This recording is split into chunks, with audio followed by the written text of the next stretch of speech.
and then a few things that I want, that I notice that I want, I guess.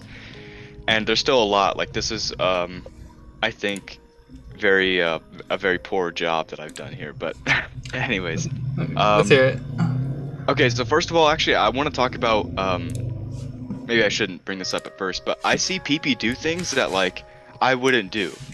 And I don't know if that's because like, his ideas are better overall in general, or he's just trying to accomplish a different thing. And like I said, there's a lot of factors there. But I don't know. All right. Basically, it's mostly a sort of a thing where PPMD will F smash somebody at like 30 or 40% at the middle of the stage to get them off stage, and it's like I don't think I would ever do that. I definitely do that. So you're trying to see what he does, and then add meaning behind the things. Yeah. Okay. Yeah, that's perfect. So that specifically, if you want to talk about a little bit about that, so everyone's gonna DI Falco combos away, like I would say 90% of the time, because even when people are learning how to DI Falco combos, like you should just tell someone, just hold away, literally just hold away until you know what you're doing, and that's because the shine, you DI shine away. It's really hard for a Falco to follow up accordingly. He has to be like kind of perfect on the wave dash. You have to know what you're doing. Yeah, and even the way that's just like it has to be literally perfect and the maximum length, and then all the areas have to be perfect as well. But so that's literally it. If they're holding away, it makes them, it sends them way hella off stage, especially at 40-50. Like there's no way they're coming back, or it creates an edge guard situation. The only bad part is if they hold in. Now they get sent not as far, and it kind of resets neutral. But some Falcos are willing to go for that kind of DI read, you can call it. Yeah. That's something I want to play around more, is like DI mix-ups in that sort of sense. Is that like a big part of this game, where you trick somebody into DIing this way with your moves or your conditioning throughout the game? Like I was always under the impression that it was, but with the way that you just kind of said like the things right there, kind of scared me a little bit. Is it that is it true, right? Like you use DI mix-ups quite a bit, right? Like yep. There's DI mix-ups that are hard to deal with. Like I don't want to say that they're not reactable. It's just more of a, once you're put in the blender, I'll call it, like somebody mixed you up a couple times, now you don't know. Because let's say I'm getting Falco comboed. A really nice DI mix-up I like to do is fast falling my up airs into up tilt, because that's such a quick thing. Like I'm hitting you and you're not going to go anywhere because I'm fast falling the up air, and then the up tilt, that's the DI mix-up itself, because if you're holding in, you're going to get sent like kind of behind me, kind of straight up. Yeah, either way you pretty much get like a free hit. Kinda, yeah. And then I just continue the combo, and then like I can do another weak hit. It's because I'm assuming you're gonna DI in, or I can force smash there early because I'm assuming you're gonna DI away. Also depends on percent, etc, etc, etc. Like at lower percent, I'm more likely to continue the combo. At mid percent, I could potentially go for a DI read if I felt like it. Or I can just go for all of it, like full damage if I can. Yeah. Okay. Yeah. That makes a lot more sense with the way you were explaining it in terms of like an F smash DI mix-up.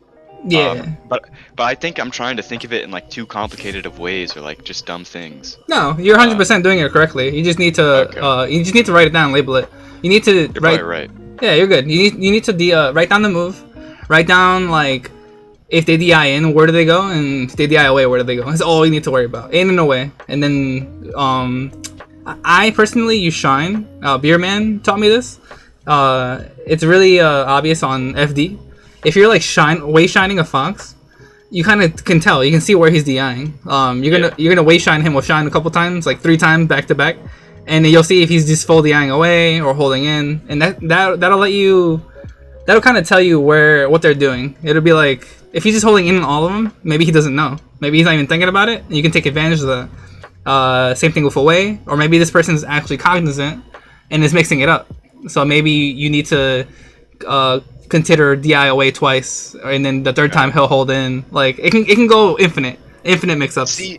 I recognize like what you said just there, but I don't think I function like that. Like I think I'm just a step below still. If that makes any sense.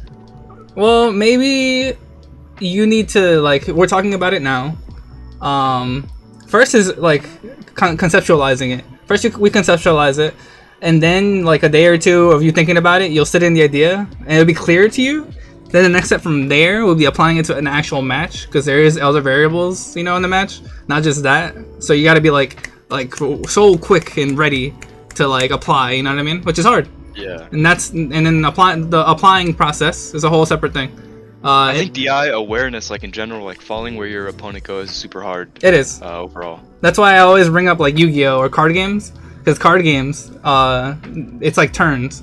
Like, you know, you get to draw a card and then you get to So in Melee, I look at it as turns.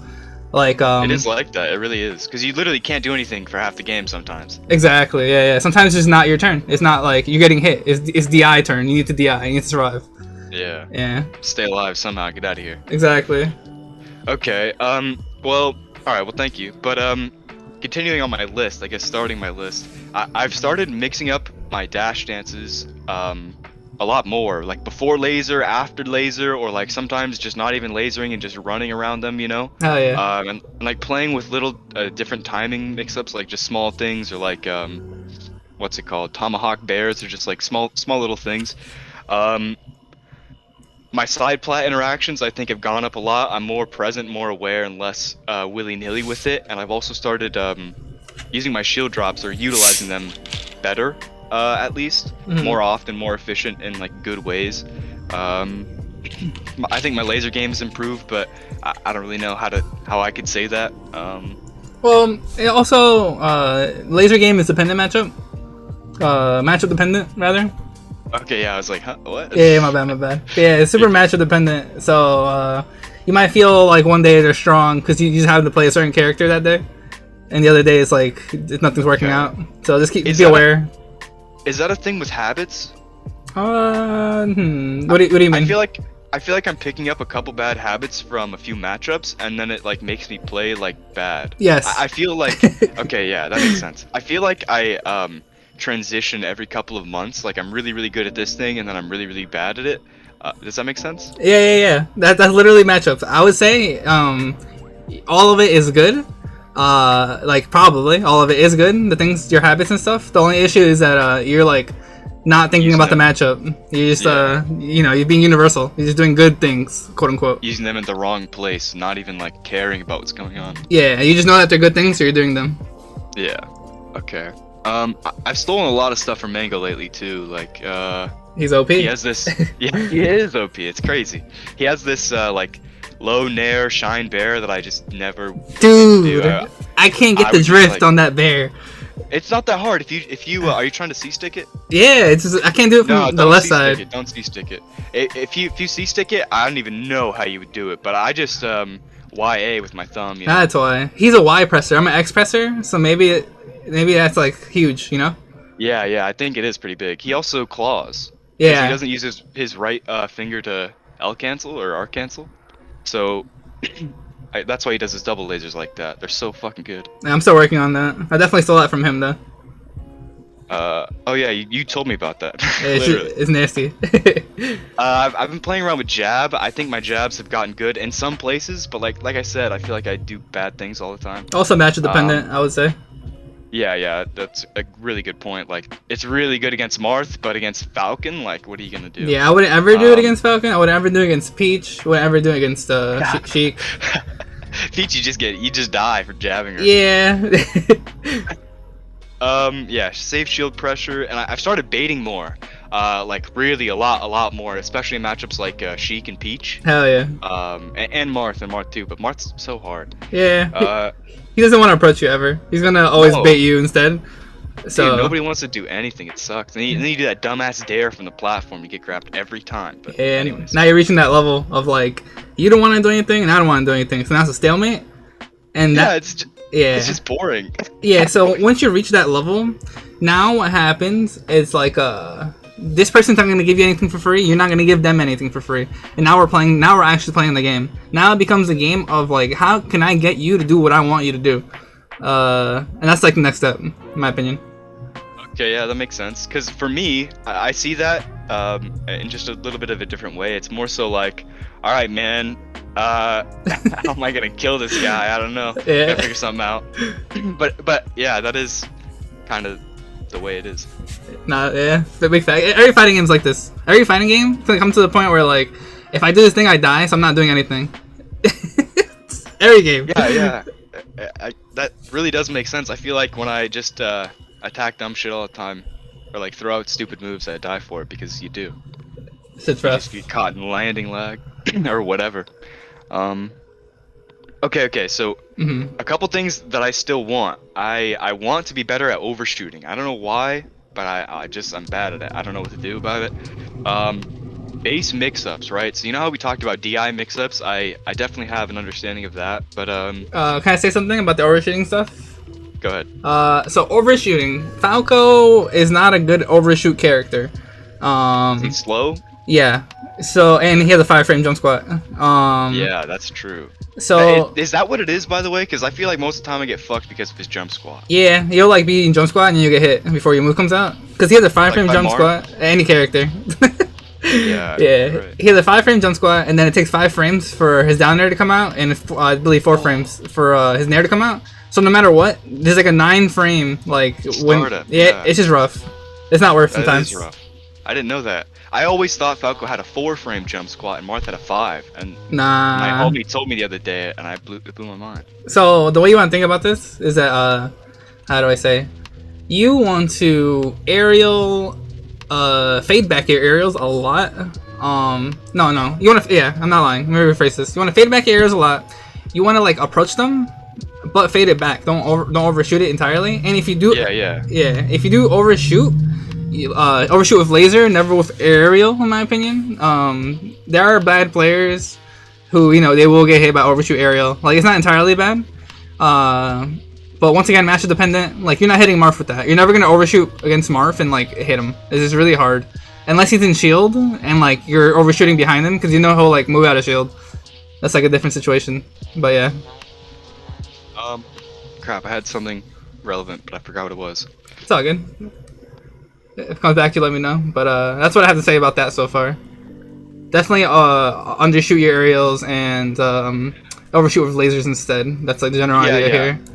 I wanted to add overshoot laser. That's what I meant when I said I'm bad at overshooting. Like, and I know that in other matchups, like with Fox traditionally, when you watch the How to Play Melee video, the overshoot Fox just runs over, hits that guy, whatever. Fox, that's good, but you always see Mango catch Zane's dash back with the laser and then fuck him up off of it, or sometimes not even like capitalize off of that laser specifically. Just play the game from that position. Exactly. Yeah. But yeah. Something else that's pretty good against dashback. If you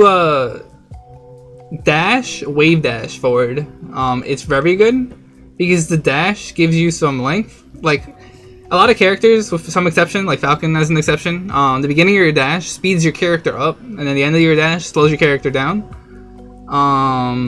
So Falco, you would dash forward, it would speed you up, and then you wave dash out of it to cancel it slowing you down.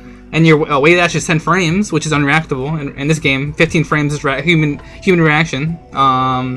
So just use that as a tool. Keep that in mind. That wave dash is very good. I wave dash a lot. It's very, very long. You can cover like a third of the stage with it. Yeah. People dashing back. Definitely an answer to that. With that. That's a crazy idea right there. Thank you. Wow. That's wild. Yeah, I just found that out yesterday, so. Okay, yeah, that makes sense. That's how I do. Yeah. I feel like a lot of times I just throw an aerial out, like I'm like, oh yeah, he's right here in the general vicinity of me, I better attack him, and then I throw out like a dumb nair or a dare or something, and then he just dash back grabs me. And I'm like, why don't I laser? Every time. And like I see it happen every time, but I still just do the dumb aerial, Yeah, so another way to think about it is if you see a player, a person standing still in like a pretty good length, in a length where you literally have to overshoot to even get them, the time it takes you to get to them and all the things it takes you to do to get to them is all reactable. And they're still stationary, and being stationary, you have all your options available. I know that's like a given, being stationary, you have all your options, but like, it's actually super broken. Like, give it a lot more credit. Yeah. Literally, like waiting until they do something, they make a commitment, so that way you can punish and react accordingly, especially when they're all the way across the stage and make a dumb decision. Yeah, their option tree is just too big and too much of a threat to like do anything. That's another thing I kind of wanted to talk about. I saw PP play like a really old player or something. Somebody, Papa Dave, someone who's around for Fucking a while Dave, or yeah, whatever. I love Dave. He's funny. He's a DJ. And I saw him like he kept trying to attack people after they had moved in a sort of way where it was like really apparent, where you didn't really see that against top players. But when I play, I sort of feel like I do that sometimes, and I want to like figure out what that is and how to not do that. So you said he's attacking people where they might move, or what do you mean? No. Like he's not attacking people where they might move. Like he is attacking them where they are, and then by the time that he gets there, they're already somewhere else, and the Oh, game is like already different. that's not good. You know? Yeah, that's not good. Yeah. So, I can definitely go more on that because that's a real thing. You definitely want to attack people where they might be. That's why I said that. Because like I said, they're stationary. They have all their options, and it takes you a long time to get to them. No one ever stays where they are. The only time They have that to fight what they want, right? Not what they're doing. exactly. Also, whatchamacallit, the only way that would even work, and it wouldn't work against them being stationary, because if they're stationary and they throw out a move, it beats you coming at them. So even if you aim where they are, it's not good. Because if they stayed there and they swung, well, you're getting hit now. Yeah, Marth there. I mean, Yeah, it's just rough. Stationary moves are broken, like high key. man, Peach just I don't even want to get started. Stationary moves are broken. Don't even like Sheik is 90% stationary moves. You just get F tilt and die. Yeah, Falcon can knee in place, like slightly even drifted forward, and the other person has to deal with it. And if they block it, now Falcon's plus on shield. Fuck, it's so crazy. I wanna get better at landing. Like, you know, when you get hit up really high in the air, Mhm. how do I mix that up? How do I be ambiguous? How do I trick people? So definitely don't jump. Definitely that's your resource.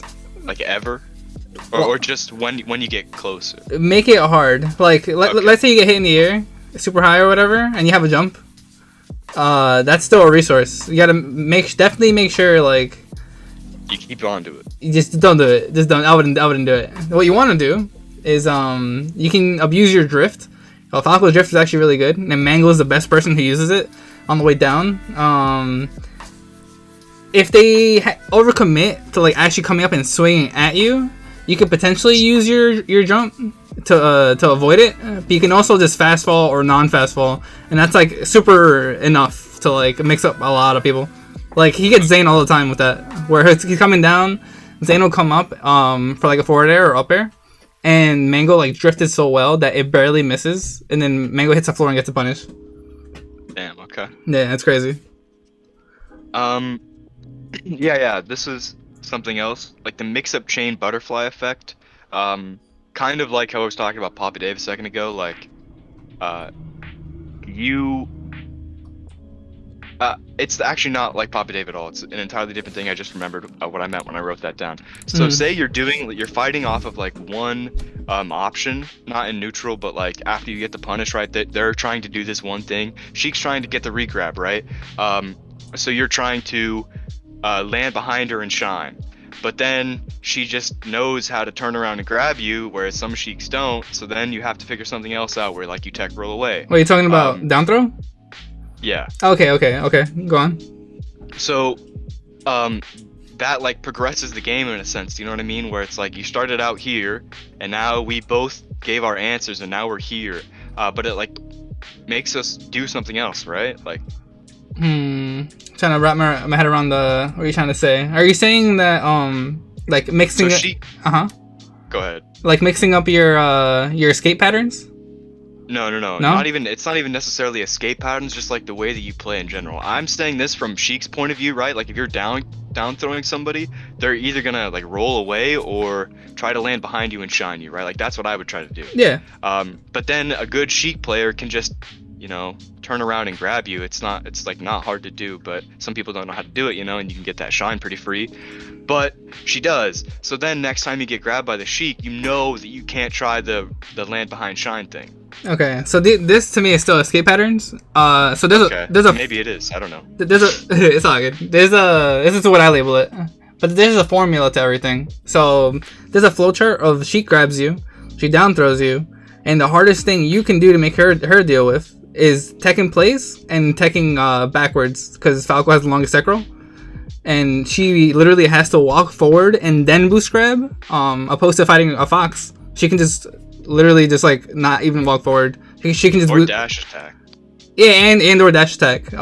She can do those two things and like get the punish really easily on fox. But Falco has an extra length and makes it hard for her, so she has to set up like two different things to get the actual thing.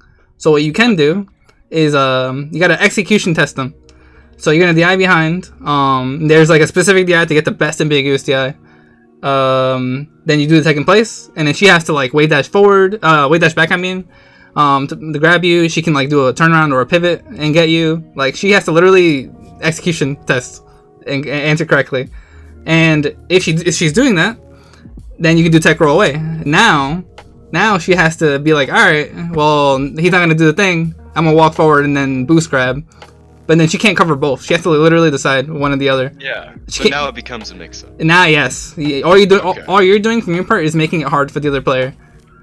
Hey, but how do I be aware of all of these different scenarios, right? Like I understand that spot where when I land behind Sheik, it happens like that, right? But remember the other day when you literally pointed out a mix-up to me, like the Marth Dare thing, like even still, I don't comprehend that situation enough to be like, oh yeah, this is an answer that I'm comfortable with. You know what I mean? Mm-hmm. How do I get to that point where I know everything about the game in that sort of way? You know?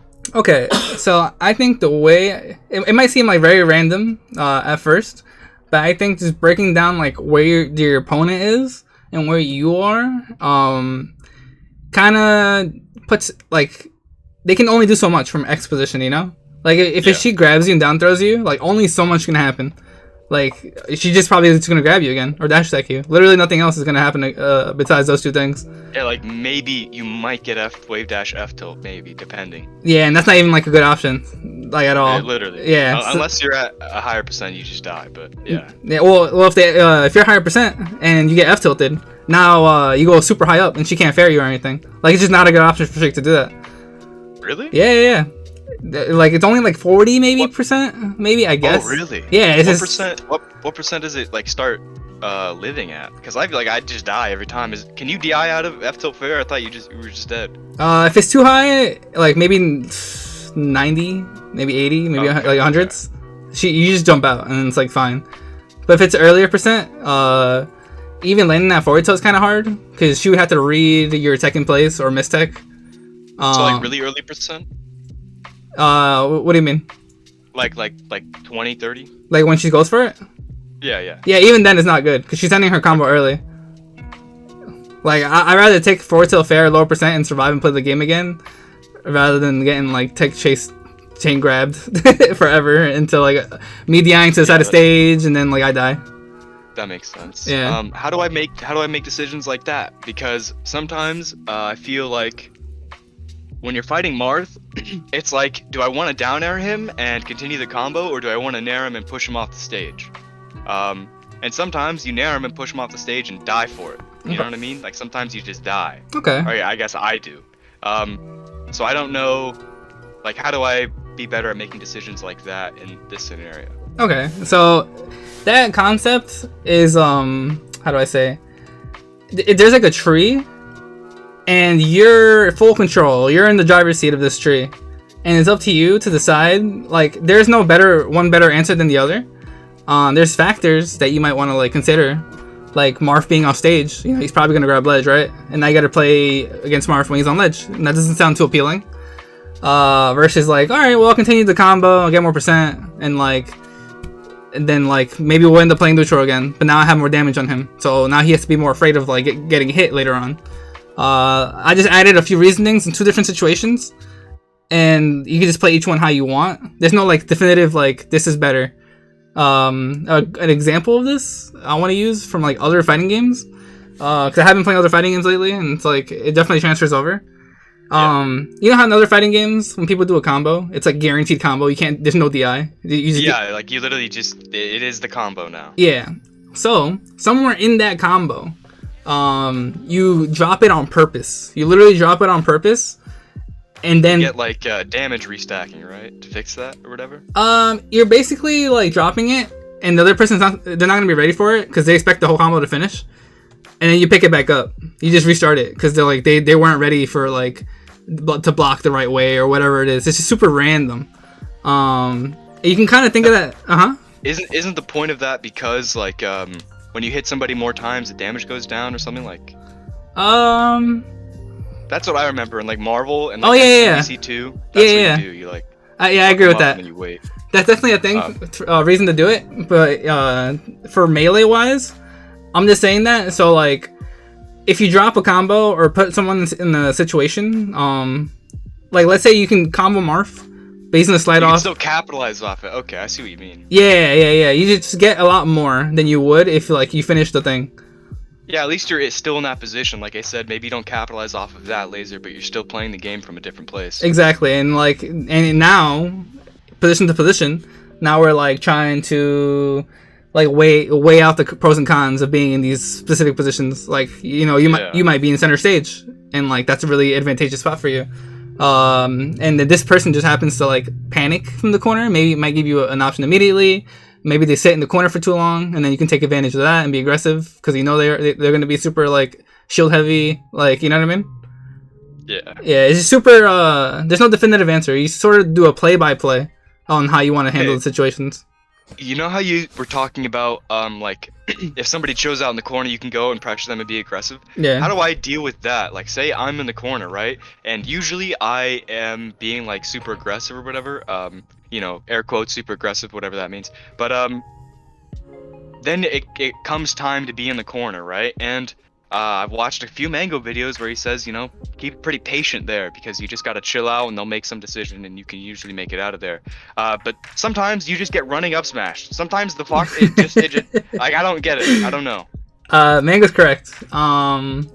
This is a fighting game, and there are a lot of variables, a lot of things that are unfair, and there are windows you have to look for, like, to get out. But like somebody can legit run up to you and grab you, and it's like, well, you just did this thing, so now I have to like acknowledge you did this and then be prepared for it next time because I wasn't ready for it this time.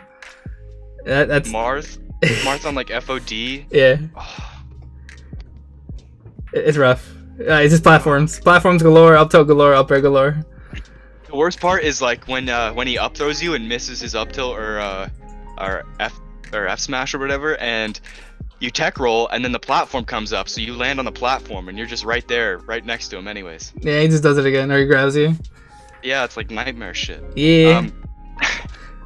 That is the game, not gonna lie to you. It'd be like that. How do I get better DI? So like, I know like what we were talking a little bit earlier about DI awareness and like following where your enemy goes. I think I'm pretty okay at that part, like, you know, over time while you play the game, it becomes like a skill, you know? Yeah.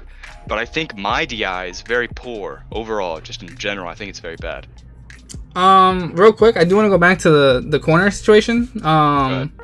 If Falco's in the corner, there are a few things you can do, and you're gonna need to mix up all of these and find which one your opponent is having difficulties. Trouble. Yeah.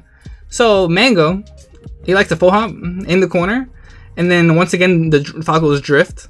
He'll play with the drift. He'll like drift forward and then back to sort of make someone whiff something, and then he'll run under them, or he'll go to top platform, or side plat, etc., etc., etc. But he's playing around with that drift to find a crack in the person's defense.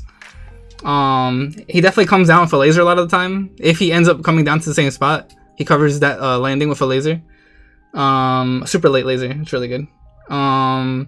I call this the beer man. Beer man likes to jab and forward tilt his way out of the corner. He'll like nudge, like really walk slow forward and throw out these tilts like a Sheik player. Oh man, I hate Falcos like that. Yeah, it's hard to deal with. That's why it's good. It is hard to deal with. That's why I don't like them. What else? Mango likes to do a single laser out of the corner, like immediately. Like he waits nothing. He waits no timing at all. He just does it. Like off the ledge or just on the ground. When he's on the ground in the corner, he'll like just laser out of the corner and not care what's happening.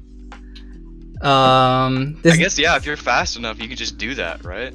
The point of that is like you don't want to give them time to think about what they want to do. Yeah. So if you just laser out or aerial out, arrow's more punishable, like we talked about. So that's like that one's scary. But yeah, if they're sitting there thinking about what to do in this scenario, and you're just like, nah, this is what's happening. They're like, oh, okay. Exactly. It's just like rough. Whatchamacallit? The PP&D is they're in the corner. you're in the corner and you full hop down air to top platform. This is good because there's a rising down air literally across the screen basically that they can't like contest. Like it's really hard. Yeah, no, it's rising down to the top plat is like top 10 things you can do in the game, right? Like, yeah. What option do you have against rising down to the top plat? Literally. You can hard read it, but like that's a hard read. You really want to do that? How do you punish it? How do you punish it with a hard read? What do you do? You gotta like be in the air before Falco's even in the air and then swat him. But like, I guess, yeah. But it's a hard read, you know. If you're making your opponent go for hard reads, then you're doing something good. That's true. But yeah, that dare to top plat is really good. I think Bobby does that a lot. He does. That's his fucking bread and butter. It's annoying. It's so good. It's so good. It's dumb. All right. So also, this is universal with everything, not even just in the corner. Mixing up your weight timings is insane. Like even the shield pressure. If you pressure someone and do like late aerials and then do like fading away aerials, like all these timing mix-ups, it's just insane. And they net you so much like aggression because now the other person's not gonna know when, how to deal with. Yeah, it's really good. Okay. I've started playing with that stuff a little bit, but I'm not like good enough to really, I'm not like none, where I can just be like, oh, I'm changing this, I'm changing this, I'm changing this, So most of the time, I really do feel like I'm just pressing buttons and I'm not really aware of it. Like this is a really good segue, by the way. Do you remember last time when we talked about good tech skill and you were like, oh, it's like low aerials? It's like, yeah, no. I know that, and if I sit in training mode for an hour, I will do good tech skill, but fuck, what was the point? God damn it. It's all good. Haven't even smoked today. God damn it. Yeah. Okay, here's what it is. I don't know what the buttons are for good tech skill. Like in my head, I don't know one-to-one what the inputs need to be. I've just been like playing the game and sort of like this is how it feels, if that makes sense. But I don't have like a fastball here, L cancel at this timing sort of thing. It's all just a feeling. Okay. I do remember talking about this. How do I say? So anywhere, like this is hard because I actually went around this too. Like I try to look this up on like how low does the arrow really need to be for it to be safe. And anywhere you look at when they talk about frame data, they don't show it to you, but all they say is like this is considering a low aerial and this is the frame data on that. So because of that, I've been doing super like disgustingly low aerials. Maybe like ankle height for Fox, maybe waist level for Fox of aerials. Like to make last couple frames where you can do it. Yeah. The later the better. That's all I have to say about that. Like you can aim for waist level, I would say, and then use that height for universally everyone in the game. To get. Yeah, but what if I'm not attacking somebody in shield, right? Like what if I'm flying around in the air? Like one of my big things is I don't really know when I hit somebody. Like say you short hop or not short hop. Say you full hop off of the top platform. Say some dumbass box is like up being above the side plat. Just I don't know why, right? But you jump over there. My God, what is going on with my head? That's okay. We're just bouncing back ideas really fast right now. Yeah, but I'm like forgetting the ideas right immediately. That's the problem. Oh, I'm assuming you wanted to say, let's say Fox is up being for some reason underneath the platform, and you need to know that like you're gonna run off the top plat and then like hit him, like near him off stage, right? Yeah. But I don't know because I'm hitting him. I don't know the exact timing of the L cancel, right? Okay, that is legit. That's practice. Okay. Yeah, because I used to practice. I still do sometimes.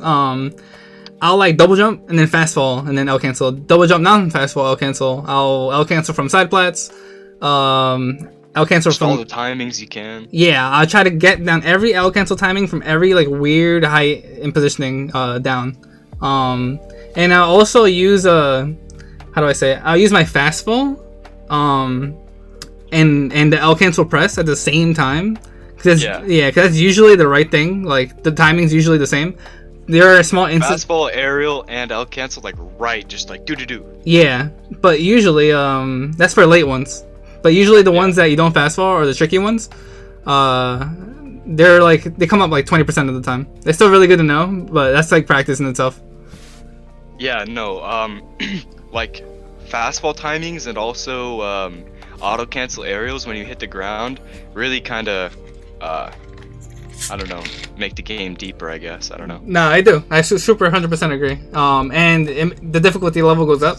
Oh, so much. Yeah, I went to 20x. I go to 20xx. I put on that green overlay on my body, and I like try to move instantly out of a lot of things. Yeah, I do that a lot. You told me to do that a long time ago. Yeah, it's good. Also, keep in mind that out of any like movement option, you can like buffer a dash 3 frames ahead, to make it easier for you. Just to like. What does that mean? So let's say I do an air, and I'll cancel it. However long the air lasts, I think it's like 7 frames. I'll cancel whatever. But like, I can actually show you. I'd rather show you. Okay. But you're saying there's like a buffer in the L cancel or what? There's a buffer in how long the nair is out for when you land. Okay. And this is like you can do this out of anything, even lasers. You can buffer dashes, huh? Yeah, it's really good. I feel like I get idiot walks. That's why you need to know. You gotta practice it. Hold on, let me open up Dolphin. Yeah, no, I definitely feel like I'm losing like a 2 or 3 frames or something because You did it too early. yeah, no, because I wait. Because I don't want to do it too early, you know? I don't want to walk. I hate that so much. No, I hate it too. You're just zooming and then you're not, and you get hit with something stupid. Something really dumb. KJH is actually the one who told me about this. He's like, I can decide the time all my like dashes and everything be perfect, but like if I want to make it easier, I can buffer. Just make it more consistent. Are you on my screen? Yeah, I'm watching. Yeah, Alright. why would you not? Like, it's possible. I thought you couldn't buffer things, but now that you can, why would you not? Alright, let me just do it like this. Why not? Alright, so 1, 2, 3, 4, 5, 6, 7, 8, 9, 10. Alright, so this is 9 frames, 10 frame actionable. So I want to get to the 10th frame. So 10 minus 3 is 7. So we'll input on the 7th frame. 1, 2, 3, 4, 5, 6, 7. Now I'm inputting dash backwards. I lied to you. Alright, hold on. Looking like me out there.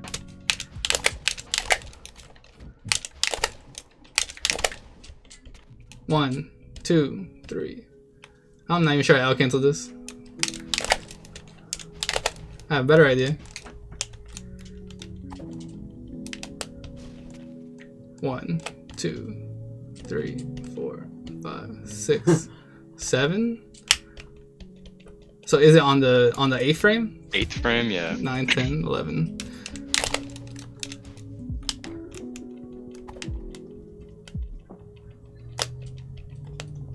One, 2, 3, 4, 5, 6, 7, 8. Dash. Alright, there it is. Yeah, okay.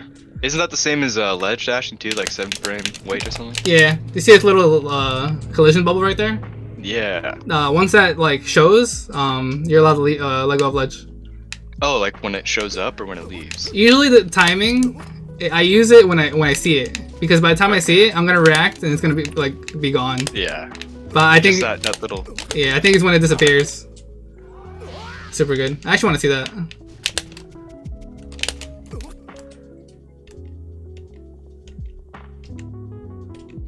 Yeah, this frame right here, when it's like fully like large, I guess. Okay. That's good to know. I use that. Bubble pop. Yeah, literally that, the bubble pop. I use that to get my my ledge dashes. Cause a little tip, if someone like got you off stage in some way, and they're like generally here in this general area, if you grab ledge instantly in ledge dash, you're more likely to punish them than you are doing a refresh into like punish, because you're giving them time to like this refresh. Think about it, back up. Yeah, exactly. You're letting them Get think. ground. Yeah. But yeah. Alright. Well, instant ledge dashes, you know, that's just no task, so. Yeah, I mean it's super hard, and some people even like back up here and let you do it, and then they punish the ledge dash. So you gotta be aware. Don't just do it. But yeah, now I'm pressing buttons. What do you think about the shine ledge dash that Bobby does? I don't think I've even seen that. That a thing? Oh yeah, he drops from the ledge and shines immediately, and then like wave dash, like your wave shining. Yeah. It's perfect. But like obviously you lose. You lose glint or intention. whatever. Yeah, you lose glint. I love Bobby. Don't do that. It's just really easy. It was really easy to learn it. Like when you don't know what you're doing, it's really good. Yeah, I mean, like, I've seen good, it. but, It feels nice too. But you're definitely gonna get like more forward smashed. It's not gonna be fun. Oh yeah. Yeah. But you know, is it not that bad? Is it? It's horrible. Okay. Yeah, I wouldn't do it. Okay. Alright. Actually, I'm gonna show you something. I can imagine only one reason on why it works. I'm assuming you saw him do it against someone and like they got punished. No, not even. I just think that it's easier than ledge dashing. So. Okay. That's it. Nah, there's one thing that will make it like kind of useful, but I still wouldn't do it. I learned this from Kaon, Long Island Fox player. He like won tournaments by doing this one tactic. He would shine stall and then do aerial. This shine stall gets people in their heads really, really hard for some reason because now they're here and they have to. It's on them to guess the timing on when you decide to jump. Damn. Yeah. So now That's crazy. It's annoying. So Falco's double jump is so big too. yeah, like he would just shine stall here and then drill, and now Fox drill is broken, so now he gets everything in the world from it. Here I don't know, I wouldn't do it, but like you can get a down air, and then down air has like hella lag, so you can just punish people because they're in hit stun now. But be careful.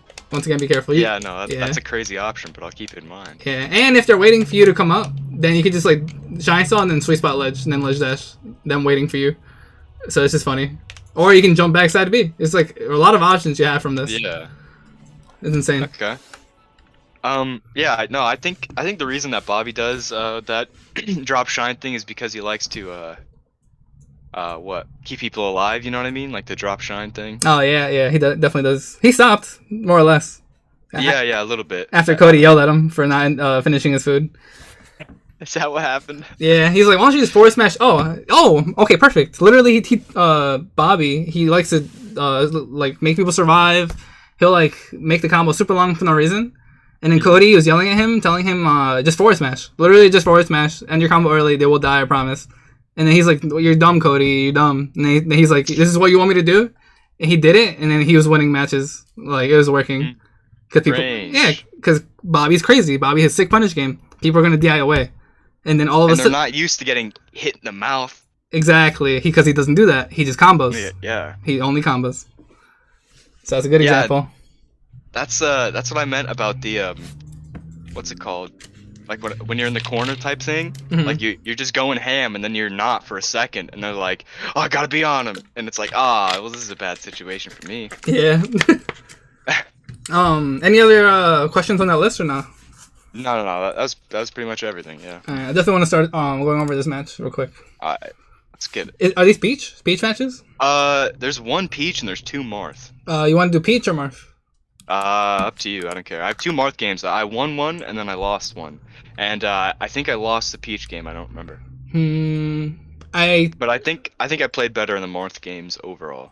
The first Marth game, Des won. It was my first game on that night or whatever. Mm-hmm. And so like I progressed, and then game 2 I was like playing, warmed up or whatever. All right. Honestly, it's on you. I'm not gonna lie to you. It's whichever one you feel like you're less comfortable in, I would say. Less comfortable? I was gonna say Marth because I feel like I know what I'm doing more, and more progress would be good. Honestly, actually, in general, I'd say go for the Marth because like I don't play that many Peaches, and Peach isn't that hard. Yeah, I feel you just run by dare and don't get hit once. I don't know. That's how I think about it. All right, because you're not wrong. There's two ways you can go about it. Because the way I usually go about it personally, I get all my matchups because I'm competing, so I have to like work on every matchup, not just one for like whatever. Yeah. So I work on one for a while, yeah, and I'll bring that up to an average skill level or whatever I deem average. Then I'll go another matchup. Comfortable. Yeah, comfortable, literally that. Then I'll make something else comfortable, and I'll make them all comfortable, and then I start from the beginning again. And then I'll make it above average, and then I'll make them all above average. That's just what I do. Like, and you do that through going through your games and finding those situations like we were talking about earlier, where like, you can land behind, she can shine, or if she does this, or if they do this. Like that's what you do, right? A lot of the time, I see what the other Falcos are doing that I'm not. Okay. Yeah, that's like huge. That's why I love Mango, because I watch all his matches. I'm like, I don't do that. Like, maybe I should. And then I'll do it, and this doesn't work. And I'm like, all right, maybe he has a specific read on this specific person. But the fact that I thought about it, like maybe it'll apply eventually. Maybe I'll find things that are universal and will help me in the matchup, not like against this person. And just like being able to differentiate those two different things is huge. Because sometimes you'll like copy something a top player does, and it won't work. Just because like that works against Zane, not like random. Yeah, different caliber of human. Yeah, well, not even caliber. It's just this person learned these how do I say, these mix-ups. There you go. This person's worried about these specific mix-ups that you're not even dealing with right now. That's huge. That's actually even paying attention to it. Yeah, that's actually how you want to look at every matchup in the game. You want to be able to think about, well, Marth can do these 4 different things in this spot. So instead of looking at all of them and like overwhelming yourself, let the person breathe for a second and let them do it. That way you have data. Now you know this. Damn. Yeah. Now you know this Marth player. He does 2 of these 4 things, and that's all he knows. You know all the 4, but he's only doing and knows these 2. So now you work on those 2 instead of overwhelming yourself. Okay, and now I understand what getting data is. That's crazy. Yeah. That's what laser's for too. You shoot a laser, you let them do whatever the fuck. And then you see their reaction. Yeah, you're like, this guy dashed back. He's probably a dash back Marth. Will he dash back every time? Maybe. Who knows? This is the only information I have to work on now. So then you just play the game. You cover dash back. Yeah, see me, I turn on Tupac and press buttons. I mean, also that kind of does work too. It does sometimes. Yeah, I would label you as aggressive Falco. And that would make me be on defense. I'm gonna let you press the buttons and try to whiff punish you. And shield grab my moves. Yeah. It sounds bad, but it's like actual like playstyle differences like that you need to be aware of. Yeah.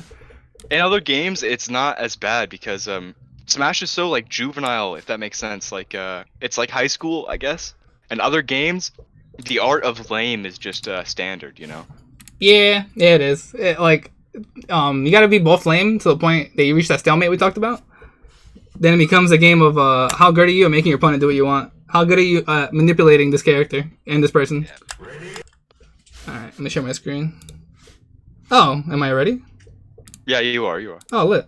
From that dash thing. Alright, but let me open up. Dashing. Oh, buffer dashing. Am I? Yeah. Buffer dash at a dare, like first or on the 8th frame. Hold on. That's not what I'm trying to show you. Can you leave and open it again? Because I'm on FOD. Oh, yeah. No, you're good. It works for me. Oh, you see it? Yeah. I do also see like the slippy thing or whatever on the right side, but I can see the thing in your mouse and all that. Oh, fuck it. That's weird. Alright, 1 second. Let me open up one more thing. It's paused, right? Like. Yeah, it's paused. Okay, yeah, then we're good. Let's see. Just want to make sure it wasn't frozen. Nah, yeah, Discord it bugs out for me a lot of the time, so I definitely want to know if we're on the same page. Alright, cool. Alright, let's start with this match. Let's start. FOD. What a fun stage. Right? This is my first game on today as well. Or this session, whatever. Oh, this is like the first game, like, here? Yeah. This is the first game that I played in this. But the reason why this is good is because you can see how bad I suck, and then like I start warming up and start playing the game. Okay. I'd rather see the warm ones just because like it takes a while for a person's brain to turn on. Speaking from experience. Well, for me, I don't really have a brain. I just got to get my hands warmed up. This guy. All right. Well, off the bat, you already see the down air we talked about. Yeah. Yeah. But look. I drifted back, I have somewhere. So, let's say you did want to drift it back. Just crossed half the stage, Flinch. No. It needs to be over here, my son. Over here. This could have been good. But, alright. Yeah, you can catch them, but it's a gamble, for sure. Well, I'm going to tell you why. You can create a mix-up off the bat, because you collected information just now, actually. So, you did a bad thing, quote-unquote. Well, I was trying to drop through laser, and I just got a shine. That definitely happens. Also, when you're port 2, and you spawn on this side, you can hold down, and you go through the platform for free. Something to note. Player 1 can't do that. Okay. Yeah. Real quick, though. You did the aerial. You landed over here. right? Quote unquote bad, sure. And he answered it with dash back, dashing, grab. So now maybe he's looking for that every time. So now maybe if you undershoot your aerials, he's gonna try to grab them. And if you undershoot them, yeah. So now now you're undershooting them, he's gonna think he has enough time. He might think he has enough time to grab them, then you punish the grab. So information now gained right here. Even though you got punished. This is fine. You gotta tech those. Super have to tech those. When I think I'm really bad at dealing with throws, like all throws, fox throws, Marth throws, sheik. I don't know what I'm doing. Yeah, I would say just in practice and like get down the timing because they're all different timings. I have friends who I down throw them with Falco and they don't tech it because it's hard. What? Yeah. Down throw with Falco is like easy, right? That's what I'm saying, but like everyone's different. Everyone's different. So don't belittle yourself. You just gotta put yourself in the training. So here, real quick. My opinion, if you're gonna tech this, never tech left. Always tech in place or tech in. Yeah. Eat the damage, stay alive, right? Yeah. The reason I'm saying not to tech left is because if you tech left, you're gonna tech it here. You're gonna go left, and then you have no more stage. So what happens? You're not gonna go anywhere. You're just gonna be stuck in the animation, right? Exactly, and he can react to that. That's reactable, and you're gonna eat a lot of shit. Yeah, there's not enough stage for him to cross. He's just right there. Yeah, Mutinky told me about this one because I was teching left, and he's like, "That's horrible. Don't ever do that again." No, I'm like, "Okay, Jason." So taking place, taking place is hard to deal with. Period. It has to be like kind of hard red. Tech rolls are easy to cover. Something to note. Yeah, so that was good. That was good itself. Miss tech here, and roll in. And then he covered it by like staying still, which is fine. A lot of people say don't ever go to the Marth, because you're making it easier for them. But like if he did approach you and dashed like left, you would be good. Exactly. So maybe try to react to him dashing in, which is hard. Yeah, that's the thing. That's the thing that gets in my head is like, oh, he's gonna grab me if I do this thing, so now I need to do this thing, and it's like he just fucking stands there and grabs me anyway. It's like, oh, I hate this game, you know? Yeah. On paper, you should be dead. Period. Like he can drop a. Okay, at 0, just one grab. It's Marth. Like I'm not even lying to you. Like you're right. You're right. Yeah. Every matchup in this game, like on paper, you get touched, you die. That's the mentality. That's true. Yeah. That's the mentality you have to adapt. And all you're doing is trying to make it hard for them. And that's it. If you can make it hard and you mess them up, then you did your job well, and they fucked up their job, and then we take those. Yeah, I like the mistech because he didn't just force smash you. He hasn't been. Any Marth would force smash here. Yeah, for sure. Immediately, because this is like the setup. Like. But isn't it bad at low percents? Like I think down throw forward smash is bad. I guess it's not because you're Falco and he can just F-air you off stage no matter what, but... It's not bad if it tippers. I guess that's true as well, yeah. If it doesn't tipper, you gotta slide off, grab ledge. Or just don't get really sent anywhere. If it tippers, now there's like fucking crazy stun and you get sent flying, and it becomes an edge guard situation. It's just really rough. Okay. Yeah, I do die from that sometimes, just flat out, just like down throw. Yeah, it's really hard. He goes for it twice. He didn't forward smash you the second time. So now we're gonna assume that he just doesn't forward smash you for missing that tech. So I think he wanted to bait me into like getting that grab again with his little dash, you know? Yeah, I could definitely see that. He tried to like wait you out. Yeah. You mistech again, and you like regular got up, and this would have got caught by forward smash, but we found out that he wasn't doing it. So now you just get out, right? But what if he was doing forward smash? What the hell do I do then? Then you probably just want to tech in, and then he whiffed the forward smash, or it's just hard. It's a hard situation, honestly. All right. Yeah. You always want to assume they are doing the forward smash, by the way, because it's a simple setup. Unless higher level, they're gonna assume you're good enough to tech it. But that's like a whole other metagame. Nice. Oh, okay. You see what you did here? Yeah. This is good. Shot the laser. That's what I like doing. I love this part of the game right here, especially against Marth. You're just right outside of his reach. You're like, fuck you. He shot the laser and baited a response from him. And he tried to dash tech. And he literally perfect spacing. Oh, then you back up. No. Punish this. Yeah. It's okay. Yeah. It's scary. Well, hang on. Okay. Yeah, you see? I didn't want to get grabbed. Or up tilted, I guess. Marth's will always wake up tilt and wake up dash, like cross up dash. So those are two things you want to be scared for. The dash is kind of hard to deal with. It's like super broken, not gonna lie. That can be dealt with like a dare fade back. I would hold shield and then like roll into a direction. Yeah, it's hard. It's hard to deal with. He has like all the control. Marth is so good. Marth's dash is so good. It is, and he's low profile, so it's rough. Yeah, it's just perfect. He can just become in a different part of the world in a second. It's crazy. Yeah, you can rising down air, and Marth would like dash under it and like get away. Yeah. Okay. Yeah, but if he comes back in, down air's still there. So that's why I told you to do it. It's just hard. It's almost like baiting Fox or something. Exactly. Yeah, good up tilt punish. Really, really clean. He got crazy SDI. So you're probably not gonna want to stay. Huh? That's why I missed the shine, I think. Yeah, definitely. You want to grab here. You want to grab or down tilt. Yeah. Okay. At this percent, I would grab for sure. See? Is that something we talked about last time, like reacting after you do the aerial? I don't remember if we talked about it, but talking about it now, definitely when people are SDIing your down airs, you need to know, because people do go for that actively. I would say about half the players I play, not even, a little less than half the players I play SDI the thing away. Only like, how do I know how to like recognize or see SDI? Like I can obviously tell DI, but I didn't even know that was SDI until you just told me. That's definitely reactable. Reactable / I would say that if players aren't doing, they should be doing this. It's optimal. You know what I mean? Like they have to do this thing to get out of your combos. If they don't, then the shine is free. Yeah, isn't that why Wizzy's like popping off because he's using so much SDI? Yeah, like Wizzy does this. He will SDI your down air and grab you for it every time.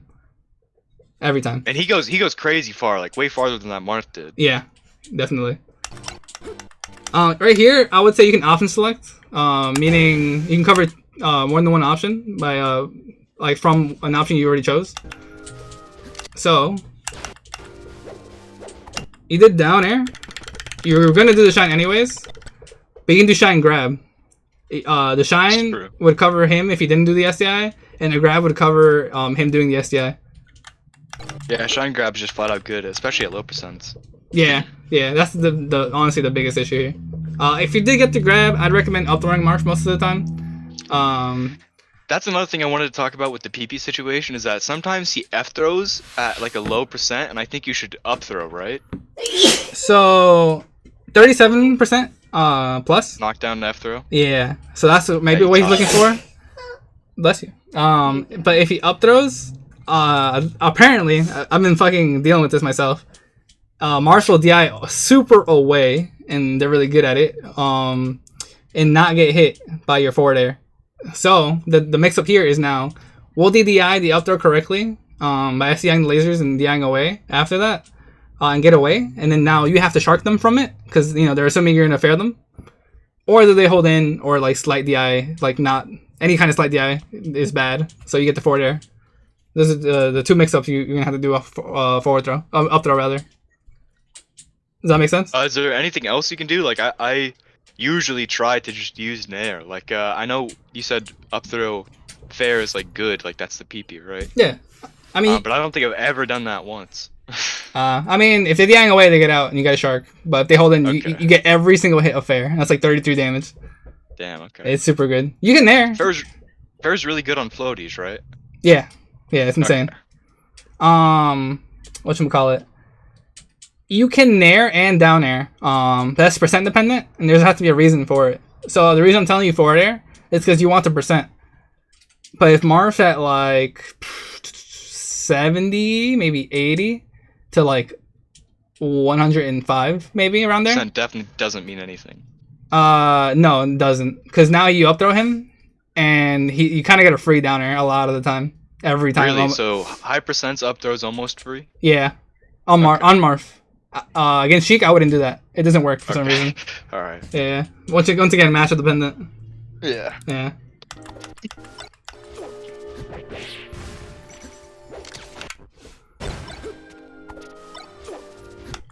I like this down air. Right here. Just trying to catch his head. Yeah, I see the idea. That's why I liked it. and he rolled out. Now you're in center, which is good. But one thing to point out is if you go back to right before when he was shielding again, is that if I would have done that drift back, same thing, and he would have just like grabbed me, I think I would have been fucked, right? Here? Yeah. Like if he would have just grabbed me. Let's see. But he still rolled and was fine, so I guess it doesn't matter. Well, he was scared. That could have happened. So if we're talking about possibilities. That there definitely would have hit. But let's say he angled his shield up for whatever reason. Like he knew. And protected himself. Yeah. Then you would have got shield grabbed for sure. Okay. But you were going into this with the intent of a shield poke, so it's fine. All right. Yeah. It's not like you just threw it out and then like, you know. Yeah, I got fucked up for it. Yeah, as long as there's a reason for it, it's fine. This should have been the laser. 10 out of 10. Yep. I agree. You know, why? Why do you think I said that? Based on positioning. It's because of where I'm standing at right now. Literally, that's the only reason. Oh, right now we're in like. To me, this is what neutral is right now, where we're at right now. If my Falco was like a little bit to the left more, maybe. That's, in my mind, neutral against Marth, right? Yeah. So I need to kind of stay around this range and watch out for him if he wants to do anything. Usually they don't, but if he does want to do anything, I gotta watch out, right? If he doesn't do anything, I gotta make something happen. So now I gotta figure out how to make something happen and make sure he's not ready for it. Make sure he's not anticipating what I want to do. So that's why you should laser, because if you laser, you can watch him dash back. You can watch him full hop. You can double laser him. You can triple laser him. You can laser until the game ends. Yep. You can laser nair. You can laser dare. You can laser shine. You can laser grab. You can do literally anything in the game other than running at him right now in the second and getting hit for it. Alright, perfect answer. Perfect answer. 10 out of 10. That's exactly what happens. And I think that was a stationary. Was that drifted in there? Nah, I don't know. Stationary nair. I don't think so. So he just naired in place, and then the aerial lost. That's what we talked about earlier too. Yeah. If like you go for an overshoot and he just like doesn't even decide to move back and doesn't aerial in place, your aerials will lose a lot of the time. That's like a lot of the cast too. I have switched to trying to land behind people a lot too because it was getting me grabbed. Like I was just not doing it. Yeah, getting behind someone is a very favorable position for Falco. See, okay, will you go back like 3 seconds maybe? Yeah. When I'm doing these dares in neutral, so it's like, okay, I have this thought process in my head where it's like I want to do the high dare there. This is what I mean by good tech skill a little bit earlier. Mm-hmm. So I want to cover the most distance with my move, right? And dare is really good for that, especially when you want to touch the ground. So I'm like throwing out high dares to catch him when he runs by, right? Uh-huh. But right here, you know, like the 9-frame startup thing, I just straight up miss him, and now he gets free. If that was a regular Marth, like you said, or just a different Marth, he would have F-smashed me right there. And I'm at 60%, I'd probably die. But this also goes back to the very beginning, the very first dare that I did. I don't know how to make, like, not dumb decisions, you know? Alright. Like I can feel when I'm doing it like the first couple dares, I'm like, okay, this is safe, and then I just do the dumb one. Like, why am I doing that? Okay, so I want you to look at this in a perspective of if you did this thing and you got what you wanted, how far can you actually have taken that thing? Okay, that's a good way. Let's say you down air, because this down air looks like you thought he would be right here, staying still. And then like down air him, then you get like whatever. Let's say that worked, and you did this down air. It was a rising down air, meaning that it would have hit him, and then he would have been actionable first. It wasn't a light down air, so you would have got grabbed regardless. 2, the second down air that we look at. I do want to say though, I do think that the purpose of the first dare was more to catch his run or like dash back or like an overshoot. But the dare that I did, the first dare, that's the dare where I'm like, I should laser here. Say Marth was on the left side of me or whatever, right? When I do that dare, a lot of times in this exact position across all the different stages, right? I do this stupid ass dare, and like the Marth is over here, where I should be lasering there, right? Well, here's a scary spot. I think the best thing you can do here, in my opinion, is way dash forward shine. Just keep yourself grounded and have a hitbox on the ground instead. And you get a lot off of the shine itself. You can dash back laser. I wouldn't You could laser here, but it's just scary because like. I meant like if Uh-huh. I laser here, but Marth is more to the left instead of doing the dumb dare. Right? Oh, like here? Yeah, because I feel a lot of times I just do this like dumb dare in this exact position. A lot of times across like every different stage, like on Battlefield, I'll do this. Yeah. Yoshi's, whatever. Just in this general position, like right beside the side plat, and the other characters over there. Hmm.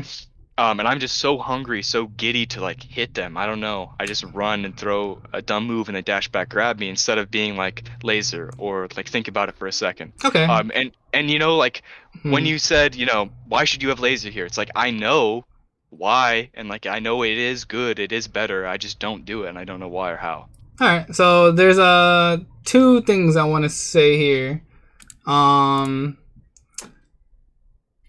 do I say this? All right, so two things. Like you said it yourself, that you get all giddy and like you want to, do the things. I think you're trying to play the game too fast. It's a marathon, not a race. Is usually what I tell people. Right now, low percent battles. I think you need to look at the percent more to. I definitely do. Yeah, look at the percent more to tell you what part of the game we're at.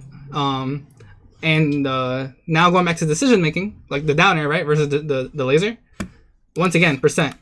The reason you should go for the laser and not the down air is because you need a hard punish. You need to let him do something to punish that thing. Especially in this matchup. This like super in this matchup. That's a real thing. Let Marth whiff, and then you punish him with a shine up till, and that's really it at this percent. Maybe a nair. If he's in the air and you get an air, it's fucking cash. But you're aiming to get him at 39%. Because that's when your nairs and dares knock down. That's when these dares that you're doing become a real threat. Money. Yeah, they become a real threat. At the moment, even if you did hit it, you get grabbed for them. Because one, they're rising. And two, if you did a late one, now you have them where you want them. You can get shield pressure started. That's a whole different situation now with a late one. Can I tell you my thought process? Yeah. Hi. So the way I think about it is like I know that I need a shine. And I don't try to use up tilt until around 20% because that's when it knocks down or whatever. Yeah. So I try to get like one or two just fast drive-by hits and then go for a shine. So like right here at 20% where he's at 20, I would every day of my life go for a down air shine every day. Mm-hmm. I don't think or like a nair shine depending, right? I don't think this down air is bad because if it hit and you cross them up, you're fine. You just got your free damage. That's just not what happened. No, this is not what happened. But like, look where we end up. The idea was there, and this is fine. This is fine. Literally, it's the spacing you want to play the game at. So now I am at the disadvantage stage-wise, right? Because I got the platform in my face, and I'm Falco. That's like it's over here. It's not that serious. Like here, it is a factor because now you can't drift forward. Like you can't how do I say? You can't drift this way and laser face this way. Yeah. Yeah, because then you're gonna no impact land here by accident. But you can do the stationary laser, which stationary laser is super underused. Is it? Yeah, no one does stationary anything, bro. Everyone wants to drift in or away. Oh, I guess. Yeah, no. You're 100% correct. Like just standing jump laser. Yeah, I thought you meant just standing on the ground, press B. Oh, nah, that's bro. good. That's the mix-up. No, yeah, I definitely need to. Yeah, shoot 3 of them. No, I definitely need to like laser in place more. A lot of times I'm trying to move in or trying to get distance and get caught out for it. Yeah, the same way other characters can do that shit against us. They can just spam aerials in place and shit, and make us deal with it. We can just projectile in place and make them deal with it. Dude, I love nothing more than being like right in a fox's face and just lasering him, or like right in a Marth's face, just lasering. Like, remember when I told you that I love doing that? Just like right up in their face, be like, what, bitch? What? Yep, they can't do anything, literally anything about it. They just take that shit. And then they do, and you hit them for it. You're like, yeah. Yep. But yeah. That's the game. But right here, this is a good spot. I have no problem with that first there because the point of it was he was dashing forward. You wanted to cross him up to get free damage and be on the other side of him, which is cash. But now this down air, I think you wanted him to run at you again. Yeah, it was the same idea, but yeah, just bad, right? I mean, you have center stage now. Like, there's a few reasons why this down air was good. Oh, you saw me do a dash wave dash there, by the way, to get out of the F smash. Let me see that. Oof. Okay, yeah, you definitely out of there. That would have killed you. Yep. That's super scary. a lot of times I get caught out trying to do that dash away for wave dash or like a wave dash away. I don't know what to do there because I don't shield. I have a very bad shield game. This is something I wanted to bring up, but I forgot to. Like I want a better defense, shield wise. Like I've been using my shield better on platforms, but I think in general my shield game is very bad. Shield game is super dependent on like what you're looking for, because there are situations where you take a move on shield and you can punish them out of shield, but there are situations that you take a move on shield and you can't punish them, but you can go back to neutral, and that's huge. And then there's other spots where you have to wait. So knowing which one of the three you have to do at the moment is super important. The one that I struggle with the most very easily is waiting. I don't know. I just don't know. Yeah. Well, yeah, I have to see the situation because it's, like I said, it's so many variables. I just never shield. Like you watch top players play, it's like attack, shield, right? Yeah. You watch me play, it's just like attack, attack, attack. Okay, I blocked one of their hits. Oh, that's something I wanted to say. The reason you feel like this, I think, you're playing for yourself. You're kind of like just playing to play. You're not really feeling out or matching their tempo. That's a good point. If a Marth player wanted to spam dash attack, and that's the only move he used the whole match, not even down tilt, because down tilt's OD. If you want to use down tilt, way dash forward down tilt, the whole match, nothing else, that's a tempo you have to match. You have to be like, alright, the timing of this down tilt is down tilt, way dash forward, down tilt, and that's set in stone from now on. So now you have to look at it and then decide not to be on the ground he's down tilting, maybe be somewhere in the air, jump over it, air, whatever. Or like you can dash, or you can dash back and dash back in after he whiffs the down tilt. Like to do any of that, you would have to match his tempo, match the timing of when he decides to do these things. And that's more of a feeling thing, or even looking at them. And do you play an instrument at all? I have before, yeah. Do you know about the concept of beats? Yeah. No, I definitely get what you mean right now. Like there are beats people usually play like at specific beats, especially when you first start out. It's so hard to like mix up your timing and like what you want to do. Yeah. But I get what you mean. Yeah. Yeah. This game is so I don't know if open-ended is the right word. Like there's so many things that can happen, and it's up to you to mold it into what you want it to be. So now, in like you can call it making music, you can, but like you can do a one beat timing every single time until this person like adapts. And then once you don't use a beat, you just do it as soon as possible. They're waiting for that one beat, and you catch them. And you can do it. This is what I'm talking about with my dash dance mix up with lasers, right? So you can dash dance a little bit before you laser, and after you laser, and like just like playing around with laser. You know what I mean? Yeah, it's like insane. Dash back laser or whatever. Like small little things like that where it's just like cognizant, little mix up, dash forward, and then dash back. And now they're expecting something different, or like trying to play against something you're not doing. You know? Yeah. That like. But is that a beat like thing? Yeah, it is. It is. Okay. How do I say? You doing that mix up with the dash dance is a layer. You just added a layer into your play, and now you add some pressure into that, and then add some beat changes into your pressure, along with like, because like check this out.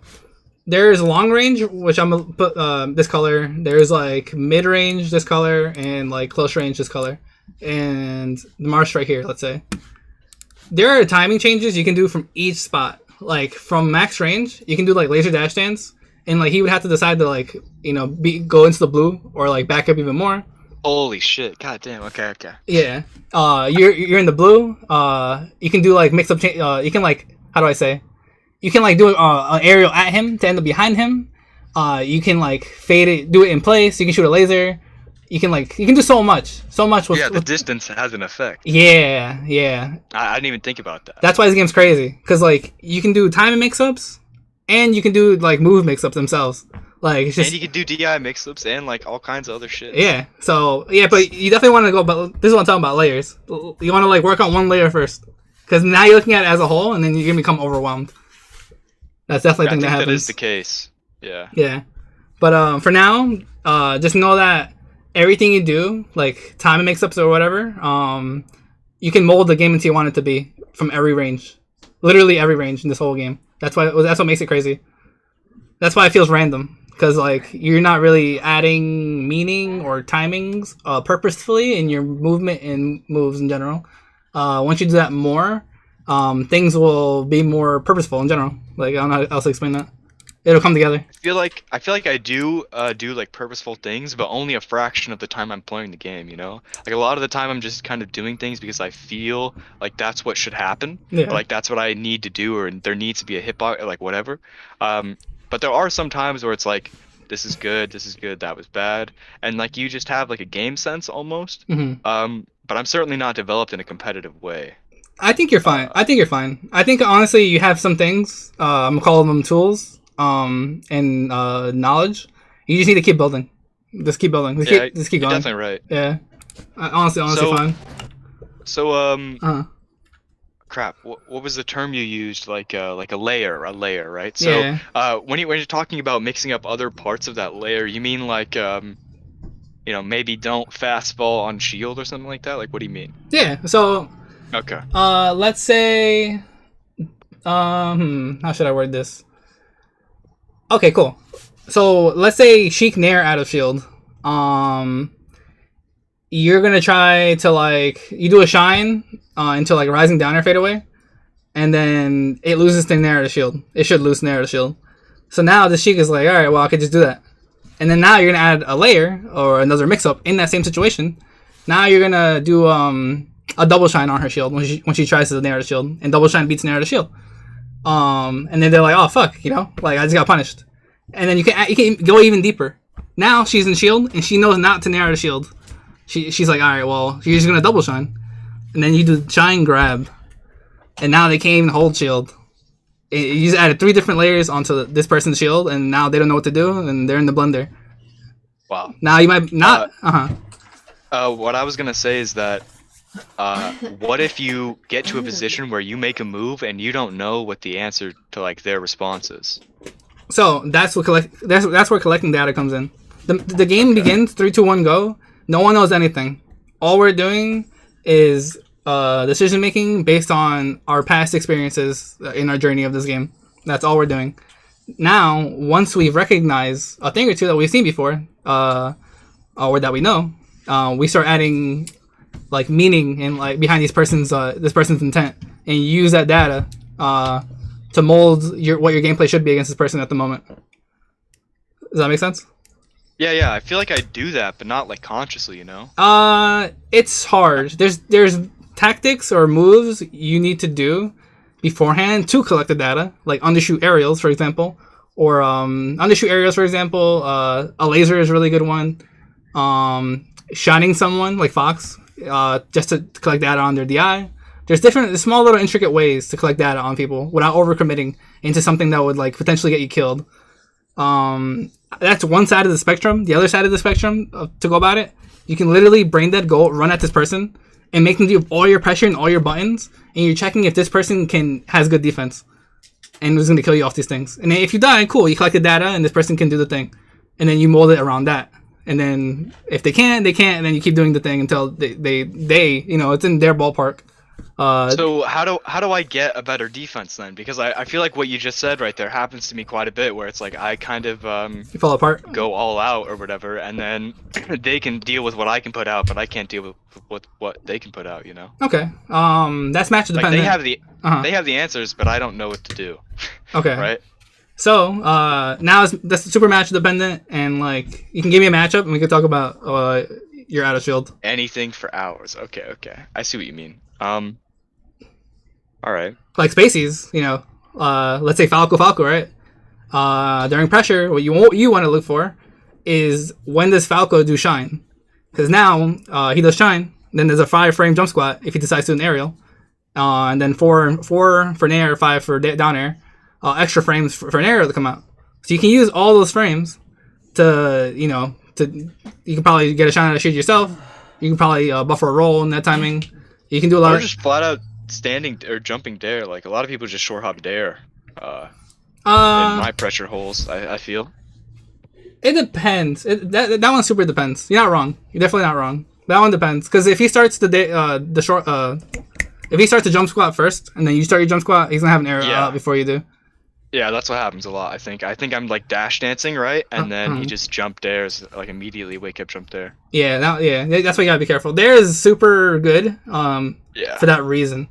That's why when somebody's in shield like Falco, uh, if you're behind them, bait out the back air. If you're in front of him, bait out the down air out of shield. That's super good to do, in my opinion. How do you bait out the back air? Just like dash away I or just what? dash dance in front of them, and then I dash in with an aerial myself, or punch landing with a laser shine. Okay. Laser shine's really good for those things. But yeah, that's like Falco for example. I've been super like I wouldn't do this. It's not safe, but I've been practicing it. Falco will like. I wouldn't do this, but I've been practicing it. Well, I'm trying to like see if it's real, and I'm not sure Okay. yet. Yeah, Falco will shine my shield, and I'll wave dash through him to get to the other side and forward smash him. Cause I know he's gonna shine aerial me. Oh yeah, no. I think Mango does that, doesn't he? I don't know. It just doesn't feel the greatest. It's like super swaggy and like I don't know. I would. What do you mean it doesn't feel the greatest? Like it's like A lot can go wrong really fast. Just okay, I see yeah, what you mean. the consistency is not in the favor of like in doing it. But it is one of those, like that moment, that scenario. You got the heart read. Yeah, I guess so. He's gonna do that drill. Yeah, I guess so.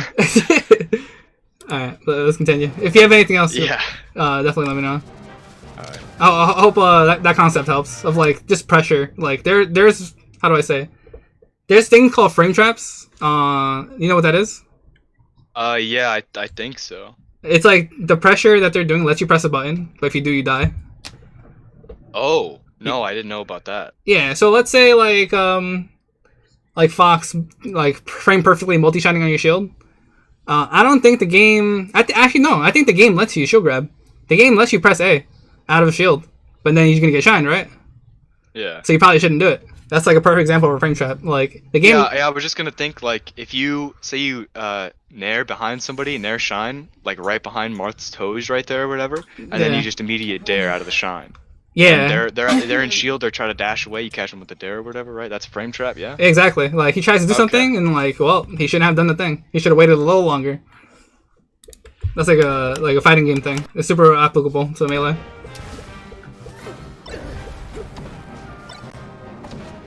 That's not bad. Let me see that again.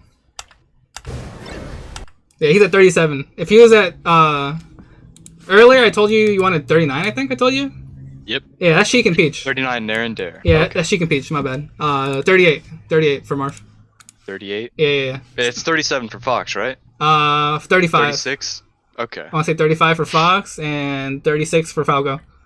Okay. Yeah. By the way, when you were talking about Falco earlier, sorry, I didn't mean to cut you off. Oh, good. Like, Falco is the one matchup that I feel like I know intuitively. I think I said this about Marth last time, but Marth it's just more straightforward. Like when you play Falcon, right? Mhm. You know nair here, up tilt here. Oh, that's a grab, right? But when I play Falco, maybe it's because it's the only matchup I've really practiced a lot. But I don't know. I just feel like I know what's going on more so than in any other game. But Marth, I get that feeling a little bit. I guess. I don't want to discredit anything at all, but do you think that is because you're playing the same character and the things you're trying to figure out and your answers that you have figured out, the other person's probably on the same wavelength as you? Do you have an idea? I don't think so. I do get what you're meaning, and I have played against people like that sometimes. Okay. But the person who I play the Falco against, my buddy used to play melee when he was like a really young kid, and then he got into it when he was older. He actually got me into melee. Nice. But he's been playing Marth recently. I was gonna give you some of our footage, but his Marth is pretty bad. It's all good. Dude, like miss up tilt or up throw, F smash bad. But anyways, All right, yeah. Then definitely good shit. Then good shit. That you feel super comfortable in the matchup. Then, like nothing surprises you. You sort of like have an answer to most things, right? Yeah. Like I really know what to do and like when to escape and go to a platform or like. But the one thing that I struggle with across all matchups is getting my bearings, like setting up to do something. Mm-hmm. I don't know how to like impose my will on people. I guess I I don't know how to trick them into doing what I want them to do. Yeah. I'm not good at that. I'm gonna chalk that up to you knowing too much. So you're trying to do too much in the beginning. opposed to once again checking them and seeing what kind of player they are first. Okay, that makes sense. And then letting yourself get like literally your bearings, right? Like that would let you get your bearings in if you like checked how willing or how quick this person is to give you something you can punish. The method you explained for playing is like I can see none working through that method where he, chump checks. Can you deal with this? What are your responses in these scenarios? Oh, you only know this, choice and this choice. I can punish these. I know what the answer to that is, right? Yep. I don't ever think about that. Like I just kind of think of how will this hitbox give me enough hit stuns so that way this other hitbox will hit. Like that's literally what I think about. So yeah, how do I switch? How do I switch? Is this an outside of the game thing, like what we're doing now? So I think Is it sometimes? I don't know. I think me and None take the game. Our perspective is super FGC. We rely on like pattern recognition. Like if we notice a pattern, we're probably gonna like position ourselves to like stop the pattern. Yeah. But other people definitely don't think of it that way. I don't know. It really depends how you want to like look at the game. But this is the route I take. So what you want to do is, let's say, how do I picture this for you? Let's say Marth is standing here, right? And just literally standing. So now he short hops just forward. He can do a down air, forward air, and air, up air. And he's gonna end up like right here. Same thing for over here, backwards. And now this bubble right here is like the heat map. They call it heat map. Threat zone. Yeah, literally the threat zone. Threat zone, heat map, all that. Exactly. So now you want to play around these things if he's doing these things. And you can bait these things. And that's how you sort of like structure your play. You know what I mean? Yeah, okay, that makes sense. Yeah, no, this totally makes sense. Like if you draw like a little flap out the side. I was gonna say if you draw like a little flap out the side of the bubble, it's like here. There now he has a dash attack range. Like you see. Exactly. Yeah. Okay. I did a lesson with Rishi, and he was mentioning how, Marth can just forward smash. Yeah, he can just dash attack. And these are things you have to worry about, and that are aside this bubble, this threat bubble of short hop aerials. But he also doesn't have to do that. He told me to, like, worry about this and put those things in the back of my mind, because Marth literally has to go out of his way to do those things. It's just an idea you keep in the back of your mind, and if he does it consistently, then you turn that light on, and you look for that instead. But generally, this is the base idea of what Marth wants to do. This is his character. This is what he's looking for always. He always wants to like a pivot, forward air, or an air for knockdowns, or a grab.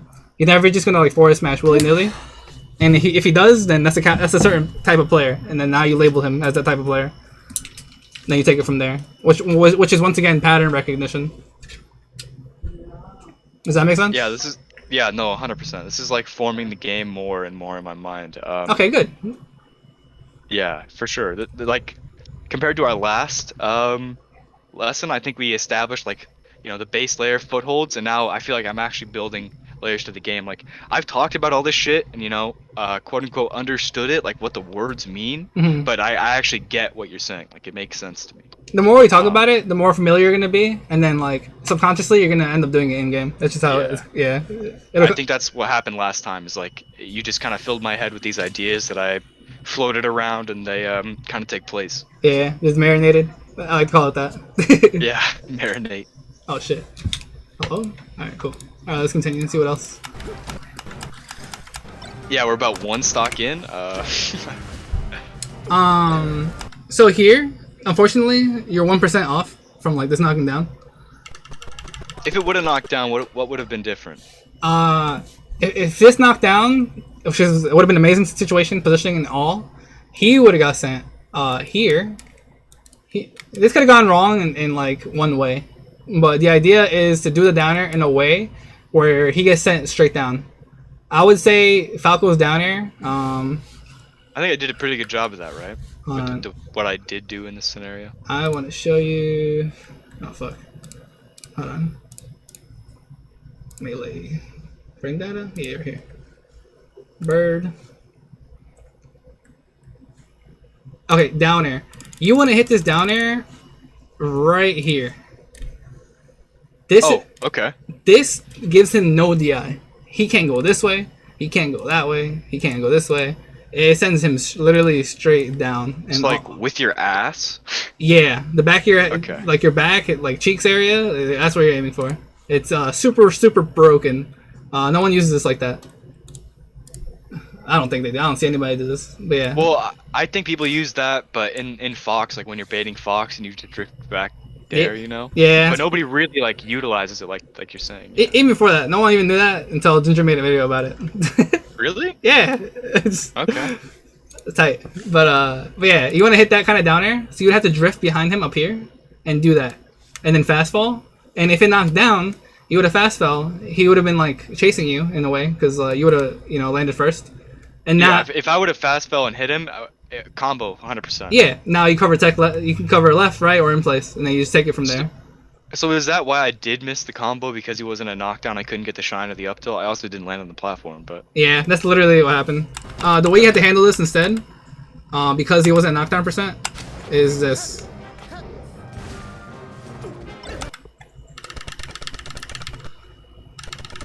Alright, so you want to double jump, and like when you reach the peak of that double jump, then down air, then fast fall. Because how do I say? How do I even word this? If you do no, I get what you mean, but only because I can feel it. yeah, Does that make sense? yeah, I agree. I see, that the reason, like the frame data and all that good stuff behind this is if you do a rising down air, you're gonna hit him. You're gonna hit him. Start going down before you even get to your apex, and then by the time you get down there, he already has had so much time to react and move and like play the game. Yep. You can't get the follow up, right? Yep. You can label it as he'll move first, and you're still doing your move. That's a good way to say it. Yeah, he'll move first, and that's not good. So you want to double jump this, be apex, and then do down air, and then fast fall, and now he's gonna be able to move around here. Okay, see Flinchy, this is the concept of good tech skill, by the way. Continue. Yeah, it is. I definitely practiced this for a week, and then half that week I couldn't do it. It's hard. He's gonna be able to fucking press forward air here, but you're gonna be here, and I don't want you to shine. Don't shine here. What you? Up tilt? Yeah, because it's higher, and it beats the forward air before it comes out. The lower the percent. Ooh, I didn't think about that. Yeah, the lower the percent, you have to up tilt. The higher the percent, you're allowed to shine. If it's just hard, because this is like you said, tech skill. This is definitely a tech skill thing. If you fuck up, you're gonna get forward aired. And I feel like a lot of times in this situation where we're flying around on platforms, like I don't know tech skill, like I don't know. You just gotta look for those specific setups. Now that you know the setups, you gotta force those setups on your opponent. It also did help to kind of like talk about it instead of just saying that I can feel it, Yeah. You gotta break it down. That's all it is. Yeah. Like I'm saying, you're probably doing Label good. it. Yeah. You're probably doing good things. You just don't know why they're good, so you don't know when to use them. And since you don't know when to use them, you're using them in the wrong matchups. I definitely feel that way. There are like 2 or 3 things that I do that are like good against Marth or Falcon that I just do. This is pretty good, by the way, but also scary. I see the idea here. So I wanted the up tilt right there, but yeah, that would have been cash money. So here, the idea is to make him deal with a late aerial, because like he's in shield, he has to wait. You have all the control. That's true. but I don't. It's matchup dependent. Like this RPS here. Like if he stays here and you can get a probably a shield poke, you could get shield grabbed. And Oh no, I meant I don't do a low aerial. Oh well then. F. Yeah. Rip. But yeah, that's how you play the situation though, in my opinion. Like from Marth's end, he can punish you really hard.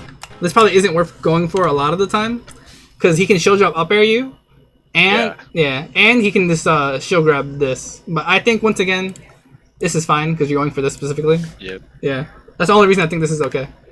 Like I do this too, aiming for the shield, the head. Not a lot of Marths angle their shield up. No. Marths like don't know how to use their shield at all. Actually, it's crazy. There you go. The idea was there. Yeah. I just did a lot of bad things. Oh yeah, what do you think about up tilt pivot nair? Like I just kind of did it. Oh, did you?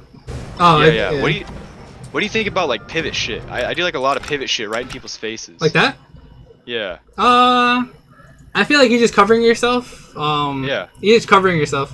I think he could have like been a little more optimal in here. Like if you watched him. What do I do? Because I do literally just throw shit out because it's fast and easy. Yeah. Or, like, not easy, but you know. Yeah, that's what I'm calling it. You're defending yourself. You don't want to get reversaled. Right? Yeah, I just put out a hitbox so he can't hit me. Okay. So now, let's say you got this down there. I think you got the show poke, so good shit. I think he tried to move a little bit before. I don't know. Right here, after the down air, I would have just chilled. I would have definitely reacted to him getting popped up like that. You could probably forward smash them. Yeah, I if you, definitely could have forward smashed him. Yeah, but you throw it up tilt, that's fine. You didn't get it, so now you definitely could have reacted to him misteching, and then Could shined him. you could have forward smashed him now, or you could have down smashed him. You do nair. Yeah. All right. So check this out. These are all your I options. think I reacted to his body in the air and like wanted to hit him. I don't know. I can see that. I also was just pressing things fast. I can see that. So this moment right here, you should be spending all your time, even during the up tilt, because you can use the up tilt as a reaction point. We talked about reaction points, right? Yeah. Up tilt is a reaction point, because during up tilt you're stuck in this whole animation, so might as well look at him. So now you're looking at him. You should be. You're gonna notice that the green and even the pop up like that. So now this is your moment to punish with forward smash, down smash, and even after that, you could have probably even pop up. Yeah, is why I went for the nair, I think. But continue. Sorry. Yeah, I agree with that. It was just late. It was unfortunate. Yeah, it was just bad. Yeah. Like a lot of the things I did on that platform were just like mistimed or like you said they were good but at the wrong point, like just not good right there. Yeah, I agree with that. Like how at the first time I immediately just fell through the platform and shined. Like I didn't even up tilt or like think about what I was doing. I didn't land on the platform, but I still shined down there. You know, like yeah. At least I got the punish, but it I was doing dumb things. It could have been a lot tighter. Yeah. Yeah, it was just different moves. So I think you did good. You had all the right ideas, but your move selection kind of messed you up here. That's it. So now you know, like, how do I say? During like up tilt, you can like look at people and see what they're doing. If you're gonna like tech chase people onto a platform, I want you to be willing to wait, because that's a huge thing. Yeah, you didn't forward smash. Yeah, you didn't down smash, but you could have just held shield because he was a knockdown. And then you could have shielded the get up attack, or like if you did anything else, you could have reacted. Yeah. Because if you regular got up, you would have still been in shield. Or roll. Yeah, you could have covered everything just by shielding. If you didn't get to the punishing the mistech in time.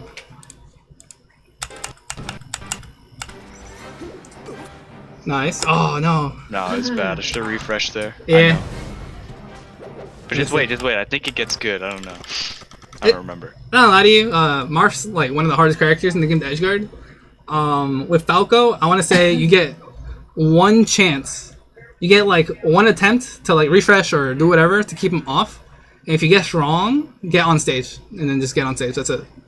Really? Yeah. I usually go for 2 or 3, honestly. And then that's how you get reversal and die. That's true. It is true. Yeah. This, by the way, whenever Marth's off stage, I want you to like actively look for like a way to punish this. Like the side B is super reactable, right? Yeah, it's crazy reactable. Let's say you were here. I've been doing shine bear with the side B. Yeah, that's good. From the ledge. That's amazing. Yeah, that's super good. Let's say you're here, right? And you just chilled for a split second. To look for him doing this. You would have like just wave dash back and like beat the timing, right? Yep. You could literally wave dash back at him for doing it. And that's but then if I do like that as well, yeah, wave dash off back. But then could he also like mix up with his double jump there and grab ledge and snap? Right here is too far. Okay. He has to be. He has to be right here in this general area to like jump and then like magnet hands, or even like a little higher. He can be here. Maybe not even. Hold on. He can be like here, which is like not here. This is the double jump. And this one is him doing side B. He can do side B, and it'll give him height, and then he can sweet spot ledge. Okay. But yeah, if he's far away from ledge like this, just be ready to potentially punish a bad side B. That is something I've been keeping in mind. I think it was a Cody video, IBTW. Check this out. Alright, potential punish there. Missed it. It's okay. You grab ledge. So, Well, how would I punish that? Would I just run off Nair there? Like that would be such a read. Was it side B? Yeah, his side B, yeah. Well, I still say with the way dash back, the back air, but because you have time. Oh yeah, I guess that's true. Yeah, like if you. I don't use that. I don't do it. I don't know why. I call that the zoo. It's super good. Just. It is good. Just don't do it when they're too low and you want to cover side B.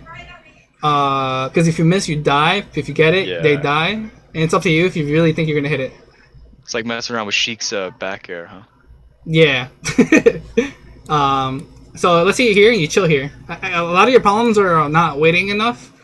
And I think that's because you're not looking for specific things. Like here, I'm not looking for anything. Yeah, I think here you grab ledge just because you know he's off stage and you probably should have grabbed ledge.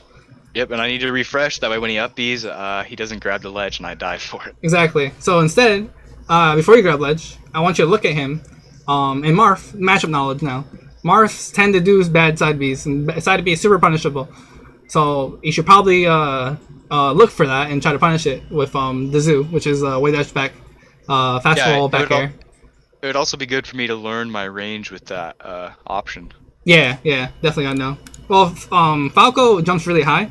That's why that's helpful with Falco. Yeah, because you can double jump after you wave dash off and like live forever, right? Yeah. Instead of doing this, if you did the wave dash fast pellet, you would have ended up here. At this exact frame, you would have been here. Yeah, his side B would have been over. I would have just kicked him in the teeth. Yep, that's super good. Something just to note. And then here, you grab ledge, which is nice. I should have just instant refresh right there. I don't think so. I actually don't think so. You don't think so? No. You want to react? I think I would have killed him. I think you should react to this. React to him jumping. Just double jump. And then do the mango refresh, where you jump back and re-grab ledge. Yeah, that's what I do. Because even if he swung with a fair, it would have missed. Because you had invincibility. What I think about is the up B, right? We talked about that last time, how it like hits into the stage. Yeah, and it covers right here. Yeah. So if you double jump away, he's like fucked. He just dies a lot of the time. So actually think about that then. If he fairs here, or upbeat here, this thing covers both options. It makes both just miss. Which is really good. If you did that, I do tend to spam that jump. That's what I meant by doing like 2 or 3. Like just flick your stick and press jump. Yeah. I agree with doing it, but I want you to label why. Like I want you to be like, all right, he jumped. Maybe I should do this. That's a good point. Yeah. Because I don't have any whys in the book. I just have things that I'm doing and no reasons why. Yeah, your options aren't bad, but your timings are off, and that's the way to fix it. Yeah, and I'm not like they're not set in stone, right? It's not like, you know, he's doing this. It's just like you said, I know that these things are good, but not why or when or how. I definitely think you know why. I don't think you know when.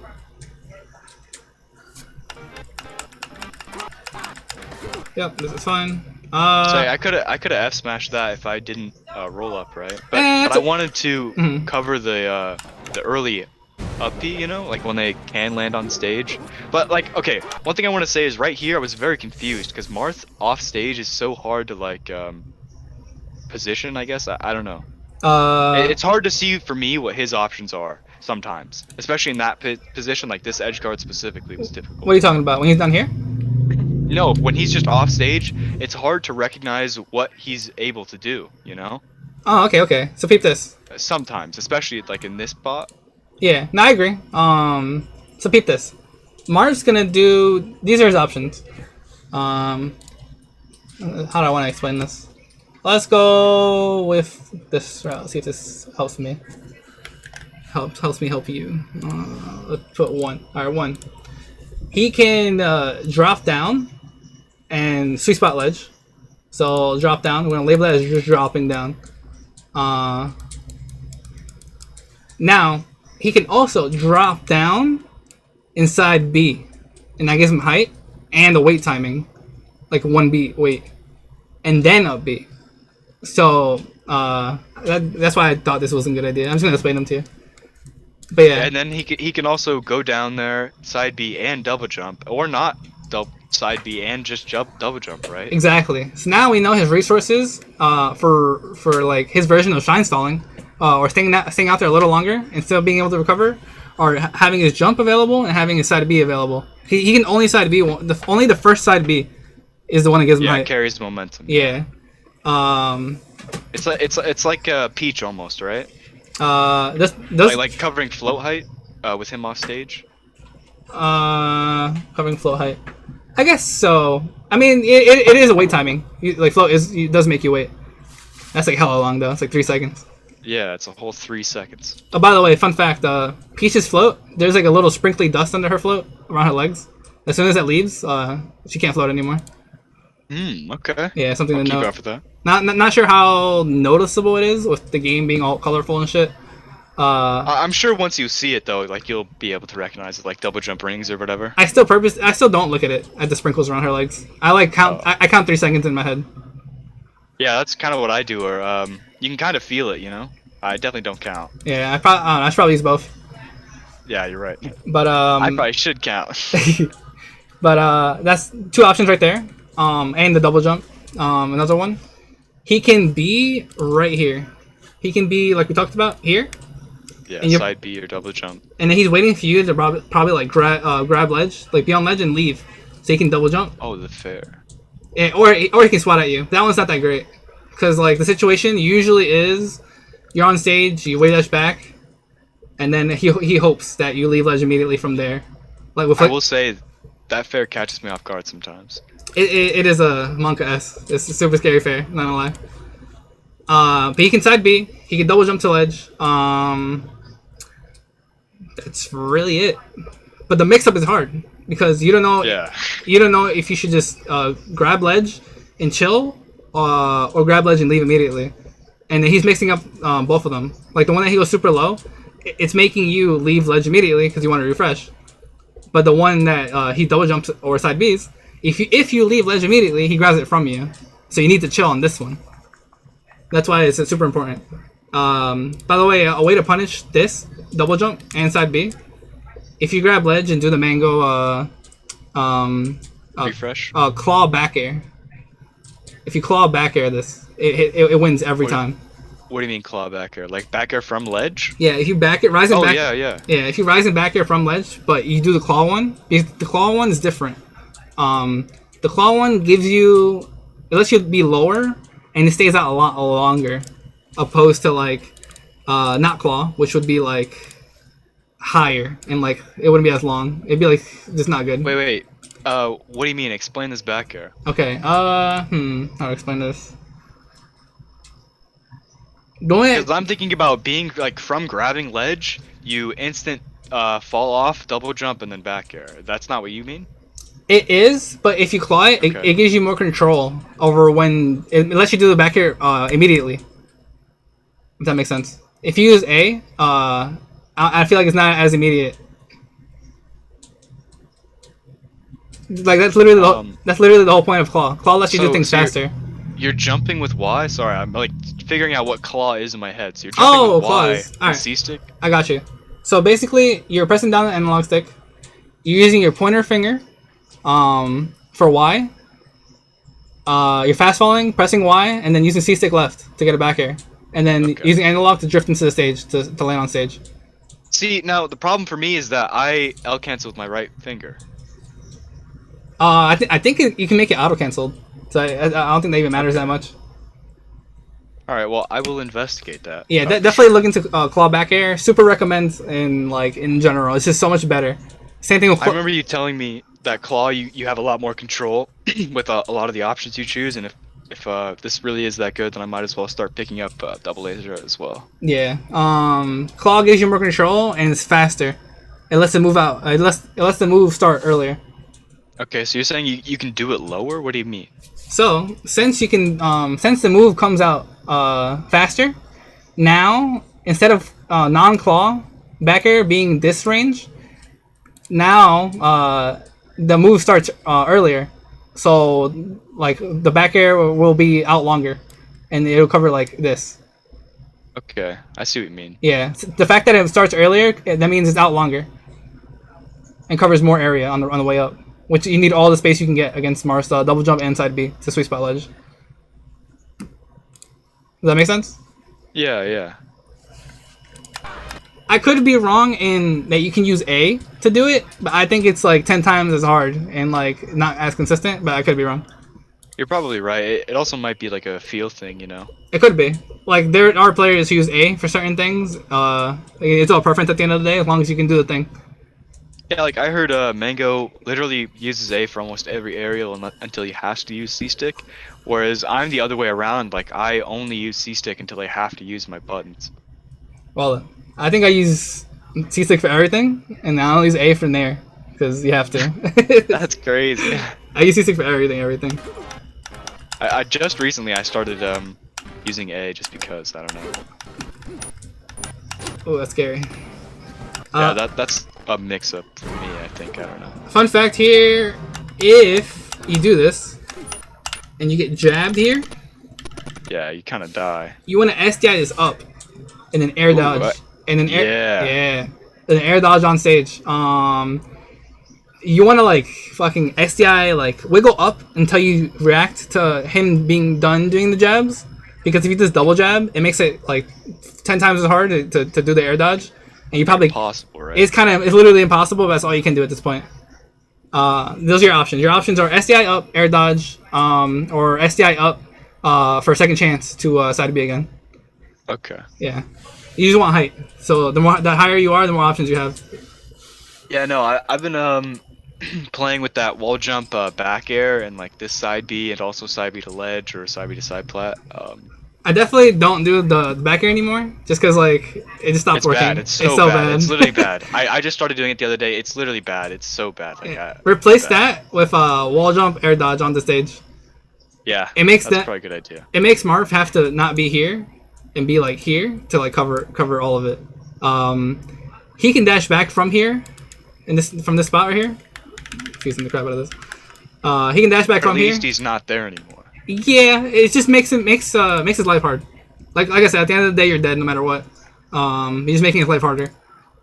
That's all it is. The harder you make his life, the more likely he is to mess up. The longer you get to live your life. Exactly. I'm pretty sure that should poke too. I have no idea. I saw it on the head.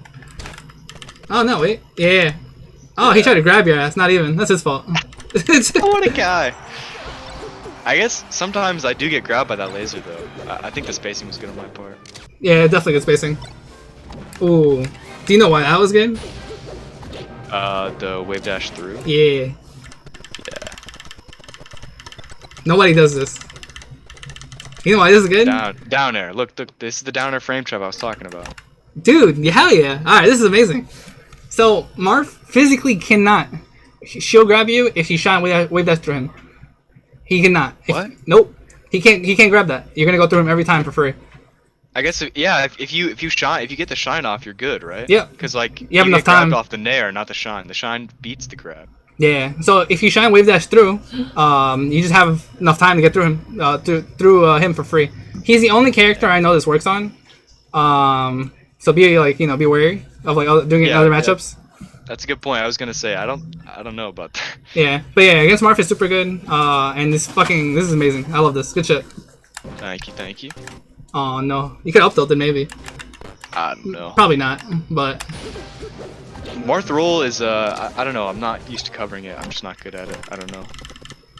He's just so dangerous, you know. Oh, you could have shined here. You're probably right. Yeah, you could have shined. You're like crouching. You had all the time in the world. So I honestly wasn't paying attention. I was talking. Sorry. It's all good. Check this out. I was trying to see why you didn't get the punish. Like you did everything perfect. You hit the floor. This is like 1, 2, 3, 4, 5, 6, 7, 8. I think 8th frame or 9th frame. Yeah, right here. 9th frame. Yeah, I could have shined there. Yeah, 9th frame you're actionable. So this frame would have been a hitbox. Alright. So the higher the aerial, the more like they get put in like a Sakurai angle. If you know what that is. I don't, but I do. So there's like some. I know that it's like the impossible to DI angle that sends you at that wacky trajectory where you just die, right? Yeah. So. But I don't know what functionally it is. I don't want to go too in depth with it because I'm not like entirely sure myself. I'm trying to like research that a little more. I kind of stopped for now, but like for sure, I know if you do a rising down air, and it's late, they get put in that Sakurai angle, and as long as you wait for his body to come back into like standing, you can get a shine. Okay, I see what you mean.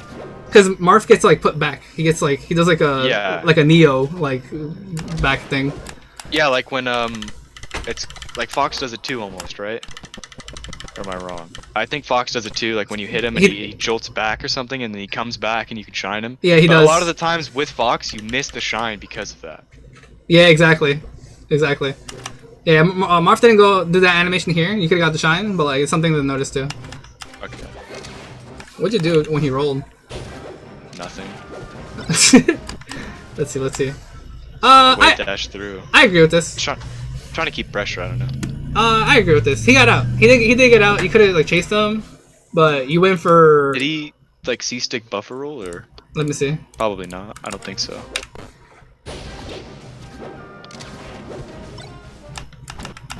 Nah. Oh yeah, never mind. He did. Yeah, he definitely did. Yeah. So now we have information on this guy. Now we know he's a C-stick buffer. He likes a C-stick buffer roll out of pressure. He just did it again. Yep. So now when you start pressure on this guy, just cover roll immediately instead of trying to do double shine. Anything else. Yeah. Because we have data now. We know how to collect data. Exactly. Nice. Double laser mix-up. Yeah. I get that dash attack sometimes instead of the falling nair. That nair was a little stupid, by the way, but... I think there's a way you could have fixed that. I see the idea. What? Yeah, the issue here is that you did it rising. Yeah, I did it so early. That's been your issue. You keep doing rising moves instead of coming down with them. The reason is because I want to get the hitbox out so they get hit by and get caught off guard, you know? But then, in times like this, it's really, really bad for me. The reason this is bad, in my opinion, this used to happen to me a lot until I realized, like, this situation. He is grounded. He is in the corner. His options are limited. If you're in center stage, your options are not limited. But you're going for a hard read. And and also, he's already holding shield before I've even, like, left the ground, right? Yeah, I mean, he could jump and get hit by it. But the thing That's true. But the thing I'm trying to explain is that now that you're not on the floor anymore, and he is, now he has advantage state, technically. Yeah, like going to side plat against Sheik, she gets the ground. Exactly. Like, you don't want to give up advantage state, especially when they're in the situation as bad as this one, where they have not... shielding in the corner, 90%, yeah. literally die. He would literally have more options if he wasn't shielding, but he is, and he's in the corner. So it's like a 2 times bad for him. And you gave it up way too fast. Yeah, I just do the dumbest possible thing in the air, like rising full hop nair. But yeah, just be aware of that. Like full hopping when you don't need to. Full hop is a reset tactic, in my opinion. Like resetting neutral, or like for escaping. Against characters like Fox and Falco, you can make the hard read like that you just did, and it would work. If they decided to go to the top lat. But against Marth, he's just gonna swat you no matter what, because he has a sword. So like, okay. Yeah. That makes sense. So it wasn't a bad option, but not the matchup for it. Once again. Yeah, but it was. It wasn't, but it was. not the right time. Ooh, nice. Yeah, I'm proud of those lasers, by the way. I love that. He's baiting him out. Oh, the hard. That's bad. This was good. Check this out. So the forward air, the move choice is questionable, but the whole point here is that you faded your aerial back. Look at that. You see that shit? Yeah. Dude, this is. Well, I think I faded back because I did the fair. I think that's why. Oh, you saw it? You didn't want to. Yeah, I was like, oh shit. Alright, but no matter what aerial was here, just acknowledge the fact that you faded back, and he thought you would be right here. Yeah. And you were right here because you faded back, and now you can like laser and take advantage from him. Like, this is so good. What do I do? Do I capitalize off of it? You could have. I think he was he just too far away to get that shine or what? Let me see.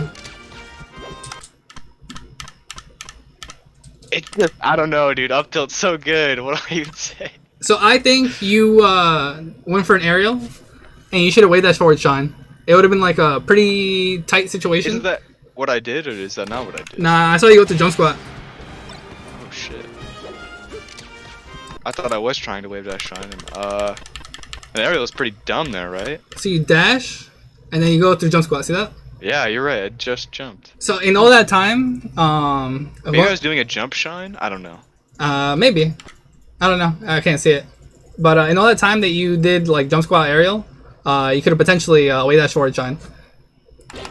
I think it would. I think you would have still lost. Like I kind of think you would have still lost. I was gonna say, could I have hit it? Because that's what I thought I was trying to do was wave dash forward shine. He just up tilted me. But could I have hit it? Is there like a frame or two that I? The way I'm thinking about this is, so jump squat is 6 frames, and getting your move out is like 5 or 4 frames.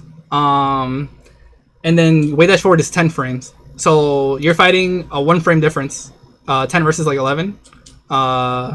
And I do think you lost this by 1 frame. Like, honestly, I think you lost this by literally 1 frame. Sick. I do feel that a lot of the time where I just lose scenarios because of jump squat. I've been noticing that more and more and more. Yeah, you never really want to go through jump squat when you're like anywhere here. Close, right? Yeah. Yeah. Falco becomes a low tier in this range unless they're in shield, because now their options are limited and he becomes a high tier. Does that make sense? Yeah. Yeah. It's kind of hard. That's why you never want to shoot lasers here either, because they're just super punishable if they know you're gonna shoot them. Yeah, you can't be too close, right? Yeah. You can even trade laser with their aerial, and it's like it sucks to be you.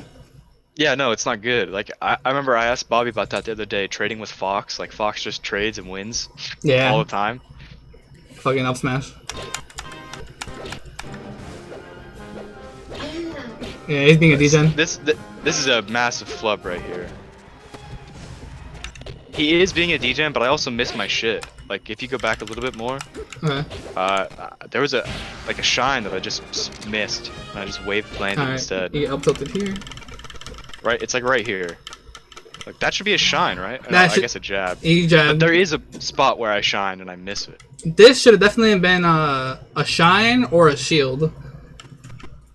I think shield would have been a better option, because it's frame 1. Shield comes up frame 1. All right, miss tech. You get away. He up tilts again. Here I should have shined. That's what I was trying to shine. You got I out. don't even know if that would have hit, but I was behind him. That, yeah. See that waveland? That should have been a shine. I was trying to shine. Okay, he just messed up here. He's like, you know, he opened you up because you're just messing up. That's fine. A lot of the time when Marths are spamming the up tilt, I like to kind of just get away and reset, because I don't want to play with that, because a lot can go wrong in those situations, I feel like. Yeah, for sure. I don't know what to do. Like, when I'm getting, you know, just... I don't even know what to call it. It's like a slinky going down the stairs when you're fighting Sheik and she's like up tilting and F tilting you and you're just there. Yeah. I don't know what to do. Hold shield. Like, honestly. I guess. Yeah, but if okay,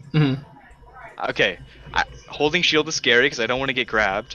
And then if I don't hold shield, I get hit into these like not even combos. Like what Sheik does with her legs, it's not even a combo. It's just like annoying. Like, you know what I mean? I don't know how to explain it. But well, you're just like getting hit enough to make sure what you want to do doesn't happen, but not enough to be like a thing that's happening, you know? Yeah. So you just get like poked around. So once again, you're like, this is technically a combo. It's technically like he's in advantage state and you're like in defense. So you should die. So here, you got away with murder. Here I would have jumped back, lasered, and then ended up here. Of course, that's number 1 guaranteed. Yeah, and then he would have did this and got lasered for it probably, and then I would have like waved that shit and punished. That's why I say like you don't want to be close to him.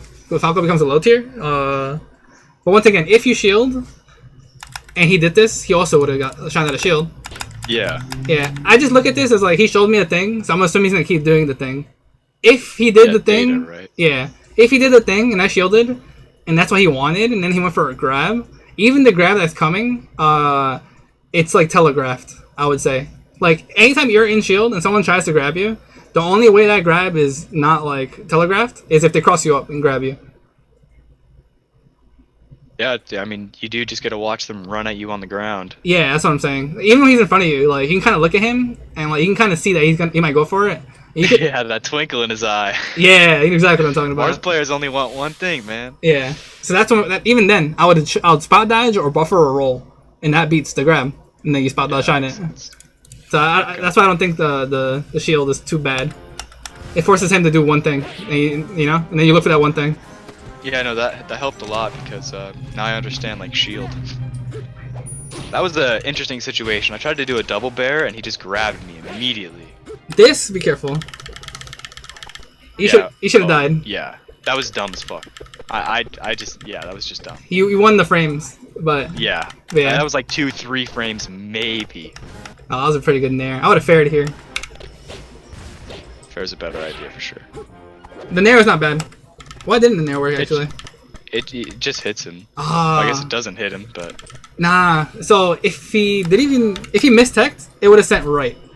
Yeah. If you're right. That's crazy. What the? Yeah. You covered mistech, not second place. Yeah, that's one thing. I go too fast. Like I don't wait for them. Like sometimes, especially recently, people roll in and I won't be able to cover it because I'm like already doing some dumbass shit. But like before, I used to just cover roll in, like dare shine all day, you know. But now I'm like already running around doing dumb things again. I don't know. So I want to confidently give you this answer. If you hit someone and they have to tech on a platform, always cover tech in place. Always cover tech in place. Everyone always just techs in place. Because I don't know why. It's just the first thing they do. Better play. I do it. I do it too.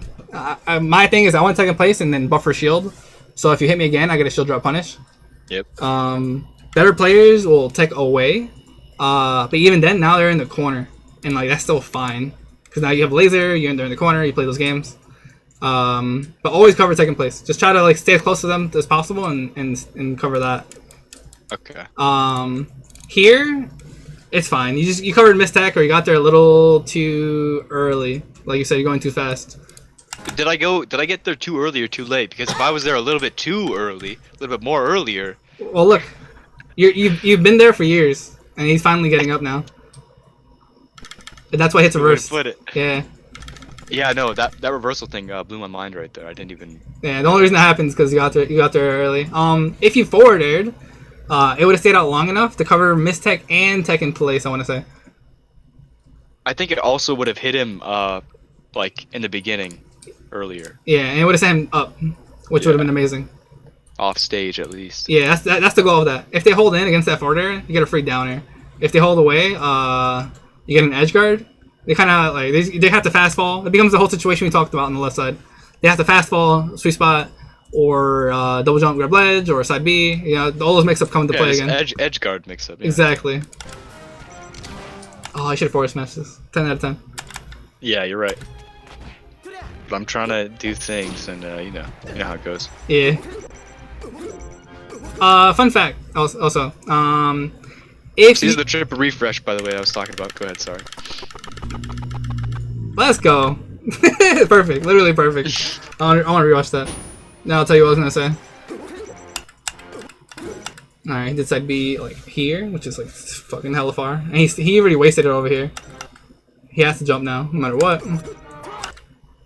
Yeah, damn, that was crazy. He actually did it like perfectly. Like you still see his move out and didn't even hit you. Yeah, I just feel the timing. You know what I mean? Some days I can't edgeguard Marth at all. Some days it's just like reading a book. I don't know. Yeah, look, see the sword?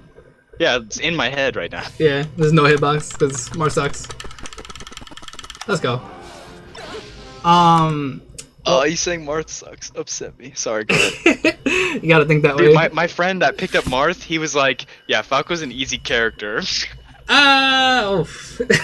Yeah, that's a discussion for a different time. Anyways. All I'm gonna say is that every level, the tier list changes. That's all I'm gonna say. Like at low level, Falco is fucking insane.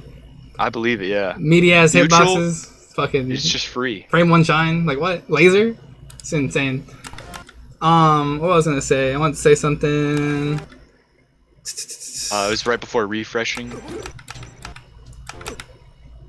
I don't remember, but if I remember, I'll get back to it.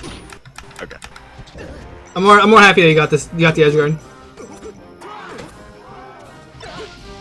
All right, They survive invincibility. Oof. Immediately. This is the classic, honestly.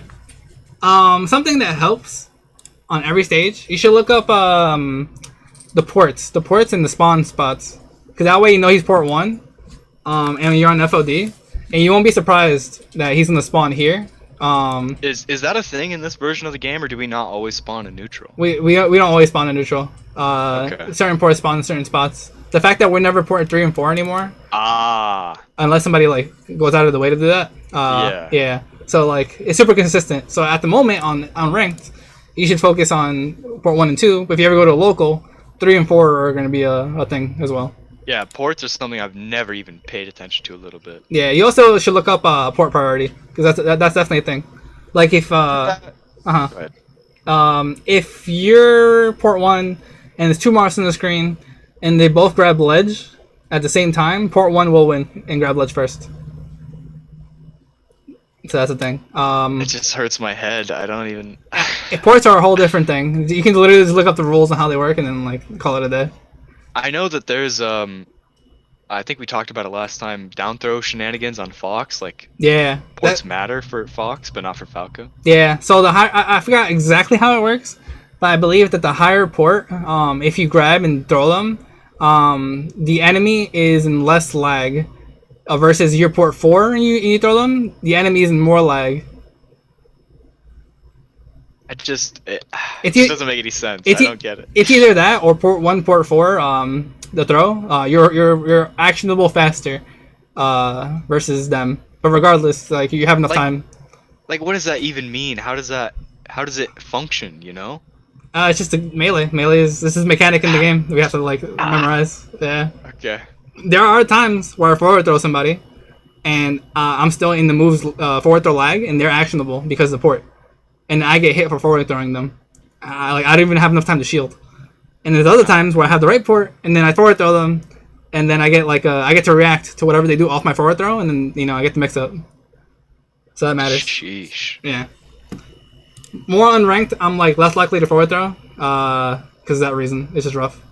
Really? Yeah, okay. I just don't get that mix up anymore. I think a lot of the times I only forward throw. Like I don't even use down throw or up throw for mix-ups. I think we talked about that as well. I don't use up throw a lot. I've been using back throw and up throw like exclusively. Back throw. Oh, back throw. Alright, so if you spam forward throw, they're gonna want to DI away, and then the moment you back throw, it becomes DI in, and then you get a forward air or a back air or a dash tag. Ooh. Yeah, it's really good. Okay. I like back throw against like Falcon at a certain part of the stage. You know what I mean? Like that's the only time it's ever been used for me. Also keep in mind if you back throw someone, let's say the platform's here and there's a platform here. Let's do a line for line's sake. And you back throw someone, you're back throwing them onto a platform, and that's not what you want a lot of the time. So be cognizant of like that. Okay, yeah, don't send them to the platform for free. Yeah, because then now Falco can't deal with people on platforms because he's Falco. And then it becomes a waiting game of like, now neutral stalemate right now, and they have to like come down. Ooh. What's up? You just reminded me. Sometimes in scenarios when I'm tech chasing, I'll like nair. In my head, I'm thinking like, oh, maybe they'll shield drop or something. But every single time, if I just up air, I think I get the combo to complete. Like I continue. You know what I'm saying? If they're shielding. No. Like they're not shielding. Like they just get to the platform, and instead of up airing where they should be at, like say they tech roll in, and I'm already there waiting, and instead of up airing, I just like nair in place, and they're like on a platform above me. The nair does nothing. It just wastes frames. I'm not even putting a hitbox out that could actually potentially do anything. But then when I do the up air, it just works. But then it's like I don't do the up air, Flinchy. I don't know. All right, so. There are two situations to this.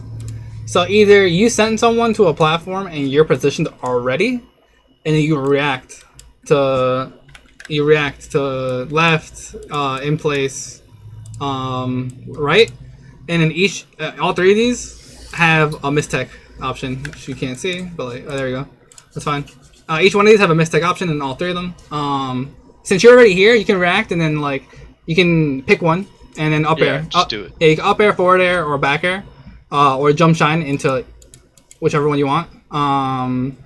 But the other situation is if you sent them there, and that's a horrible color.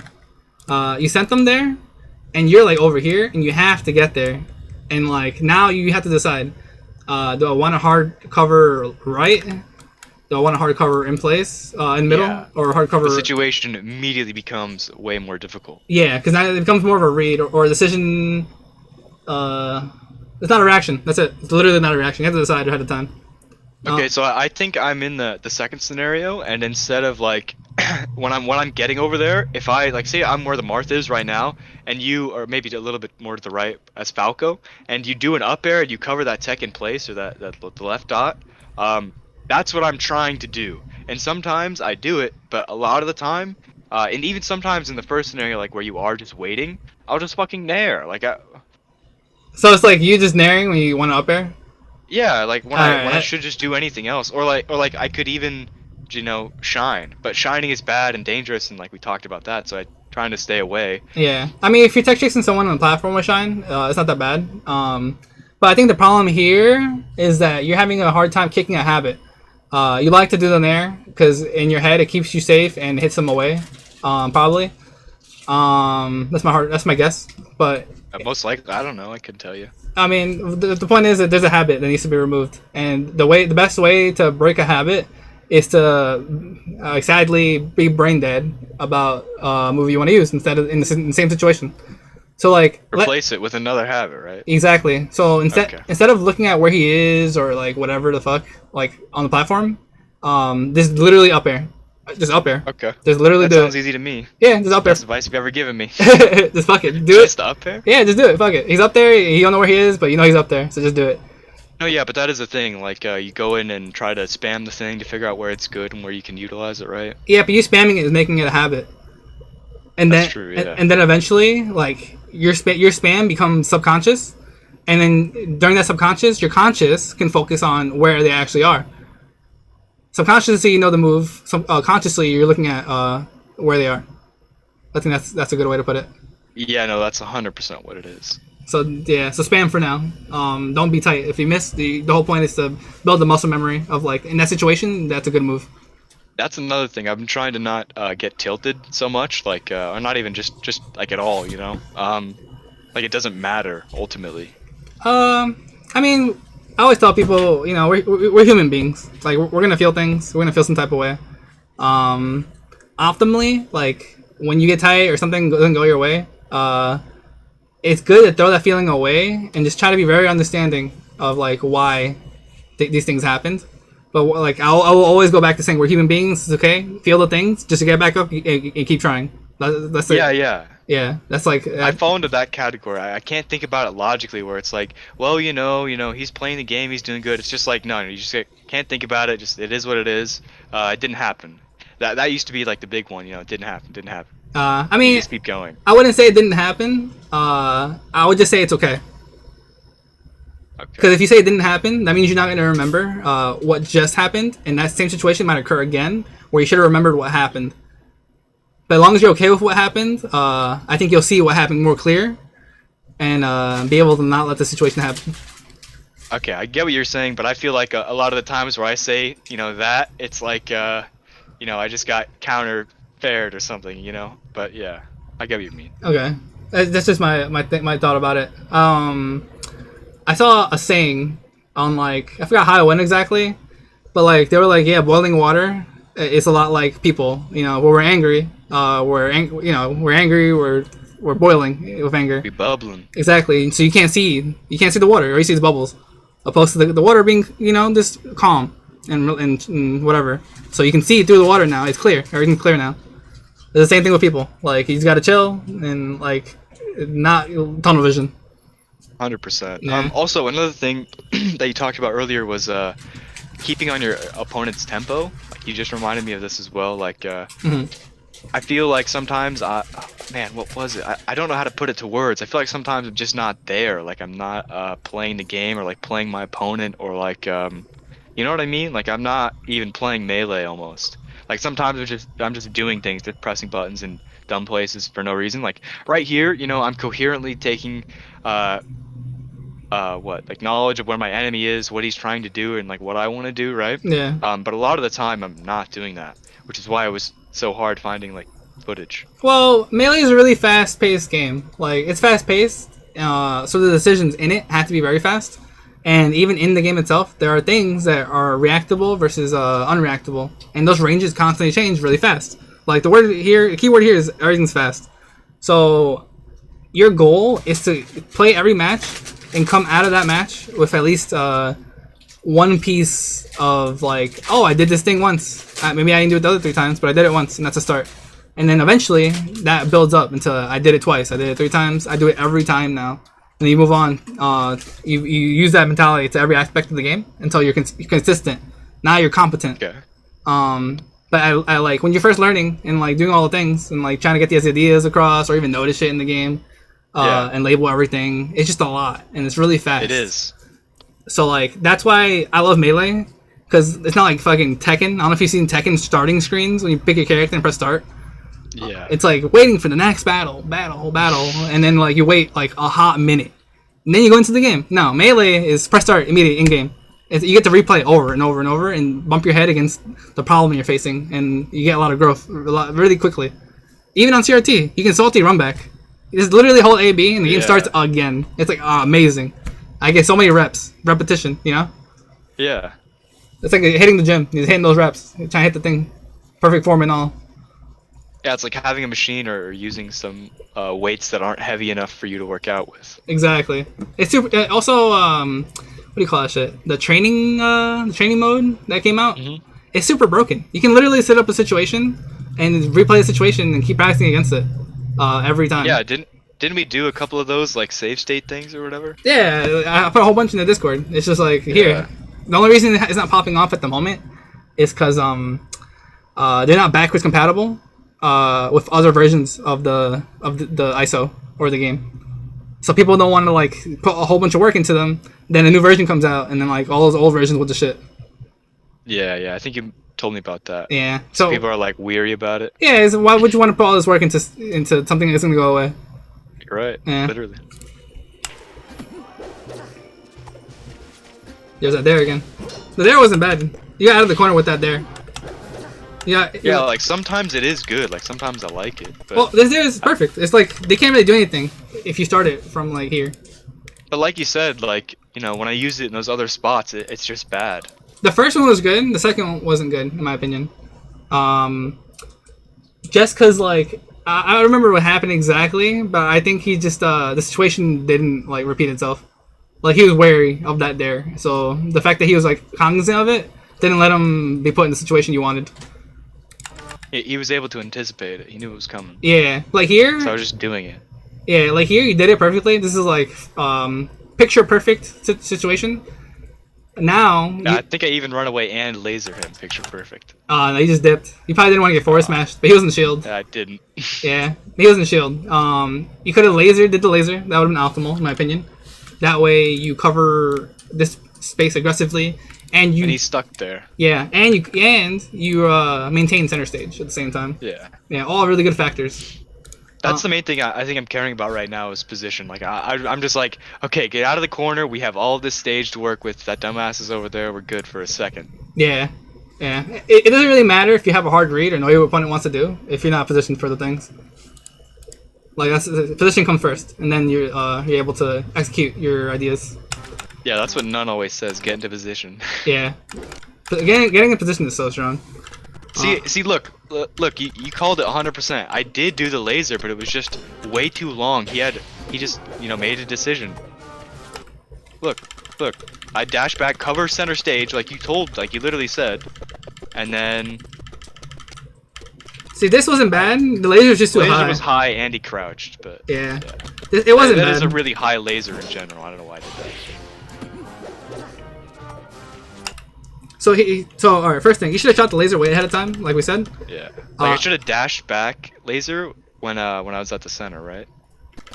You should have lasered. You dash forward here. It looks like this dash forward should have been the laser forward. Okay, I meant before I make that dash. Let me see. Dash back, like right here. I dash back laser. And then I dash back again, and I'm still in center stage, and I've put 2 lasers out. He's still in the same spot. I'm Gucci, right? That's what you do. Oh, all right. Hold on, one more time. I'm like looking for you to shoot a laser. All right. So you're saying So like right here. Here. Dash back laser to the right. Yes, agree. Super agree. And then do another one back to center stage instead of, I don't know what I'm doing here. I have this bad habit too where I like to wave dash a lot. I mean, you just want to create space probably. Like wave dash just keeps you safe. So here, I agree. You would dash back, shoot laser, get a hitbox out, keep him in the corner, and you would be literally in center. And that's it. It's literally, you did your job. Now you can shoot another laser if you felt like it to sort of chump check him. Yeah, or play the game. Yeah, like what do you want to do when you're in the corner and not shoot a laser on your shield or on your body? What do you like to do specifically? Yeah, so that's a crazy way to think about it. I'm like, okay, what are their options? Well, Marth could do 97 things, you know? Like, that's how I think about it. You should. And you're like, okay, what are you going to do? And you're like, oh, he's going to do 2 things. You're like, okay, well, guess what, buddy? I know what to do about those 2 things. Yeah, but collecting data, once again. Like, you said it yourself, Marth can do 97 different things. You're not wrong. But what does this Marth like to do? This Marth probably doesn't know how to do 97 different things. You're right. That's the whole thing. They probably don't know how to do 97 things. Like, yeah. Even Zane. Like, Zane probably knows all 100 things. But he's probably not doing them all this day. You know? It's true. Yeah. Yeah, see... Yeah. Some days people fluctuate. Like, do you feel like some days you're really good at this thing or that thing, and then, like, maybe even in the same week, just 2 days later, you can't do that same thing or something? Yep. That's why some people think it's, like, random. But, like, skill is forever fluctuating. Things and mix-ups are forever fluctuating, but the whole idea is that there's like a base. There's a base of what base structure of what this person learned. And even sometimes, if I see one person do one thing, I know they're gonna do 2 other things because I know how it branches off. Yeah. Yeah. Like if they're gonna do one defensive thing option, they're probably gonna do these other 2 defensive options. And then like watching Wizzy play, you can kind of almost guess what he's gonna do, like based on the decisions he's shown you he wants to make. Exactly, because it's his playstyle. Certain decision making in playstyles are usually related to the same decisions this person's gonna do. That's why wild cards are pretty cool to watch. Like Santi, the Falco. Yeah. He is super passive aggressive. He's not too defensive, not too aggressive. So you never know which part of the switch he's gonna be on. That's why he's fun to watch. It's entertaining. Isn't that like the good part about Falco? Like, he's kind of that like way, right? Where it's like in between sort of a thing where the push and the pull is what matters. Like, that's how you mix people up. Yeah, like you can't just be on his shield at all times. You have to do the mango thing where you like mix it up. I don't even know. Mix it up. Mix it up. Yeah, I agree. You have people like Westballs. Don't even use the laser. Just run at you. It's all about playstyles, bro. That's all it is. You gotta break it down.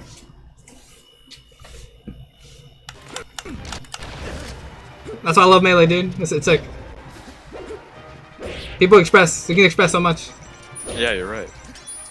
And look what I've done, and I know nothing about the game. I mean, you're learning. This is the fun part. I wish I could learn more. That's true. I'm like, you can learn more. You can always learn more. Yeah, but I'm at a point where I have to like really fish for like. Yeah. Like I can get I can get lessons from like top players, and it might not be what I need to hear because I know what they're telling me, and it's just like you're not helping me. Yeah, your skill set is already so wide. You need the narrow little thing to expand. Yeah, I need someone who thinks like me. I think. Yeah, whereas me, you can just be like, yeah, so he's gonna tech in place at 3 different spots on the platform. I'm like, okay. Nah. Yeah, even stuff like that, I still drop. Like, you know how it's so broken to like. So how do I say? Like Fox, he's like a fast follower, so he can end up like here, and there's just all this wait timing. Let me change color. There's all this wait timing to get to the platform. And you can use that time. You have to wait that time, like from here to here. And if you don't, you're gonna miss your tech chase. And like, not everyone waits there. Not everyone can wait there. They don't acknowledge it. Like, even I drop it sometimes because I'm antsy or I wait too long. Like, yeah, I fall victim to this for sure. That shit's hard, bro. That shit's hard, but it's hype when you hit it. Yeah, you're right. It's a gamble between getting there before he hits the platform and then waiting till after. Yeah, that's why. Well, it's nice with Shine because Shine gives you Yeah. 100 years to know to like look at how high they are compared to the platform. That's honestly what you're looking at. You're looking at how high are they compared to this. How much time do I have? Yeah. Or how much time do I have? Should I wait? Yeah. That was pretty good. Yeah. Oh no. Oh no. Yeah. What happened there? I think I just got fair. Did I dash attack or something? I don't know. I was being dumb. Oh, I love dash attack here. High key. I rarely use it, honestly. I don't know why I did it there, to be honest with you. I've been doing it recently. I don't really think it's good. I think it punishes people who want to jump back up immediately. If I can combo into it, like make it guaranteed into this corner, if they hold in, you get a free down air up here, and it's fucking sick. Yeah, or like dash attack bear, right? Like that. Yeah, yeah, that one's good. That one's really good. Oh, you ran off. Yeah, I don't know what I was trying to do though. Like, what do I even do here? I don't. Look at that fair! Oh my god! That is a crazy fair. Oh. Alright, so here, after dash attack, I'd probably just shield, honestly.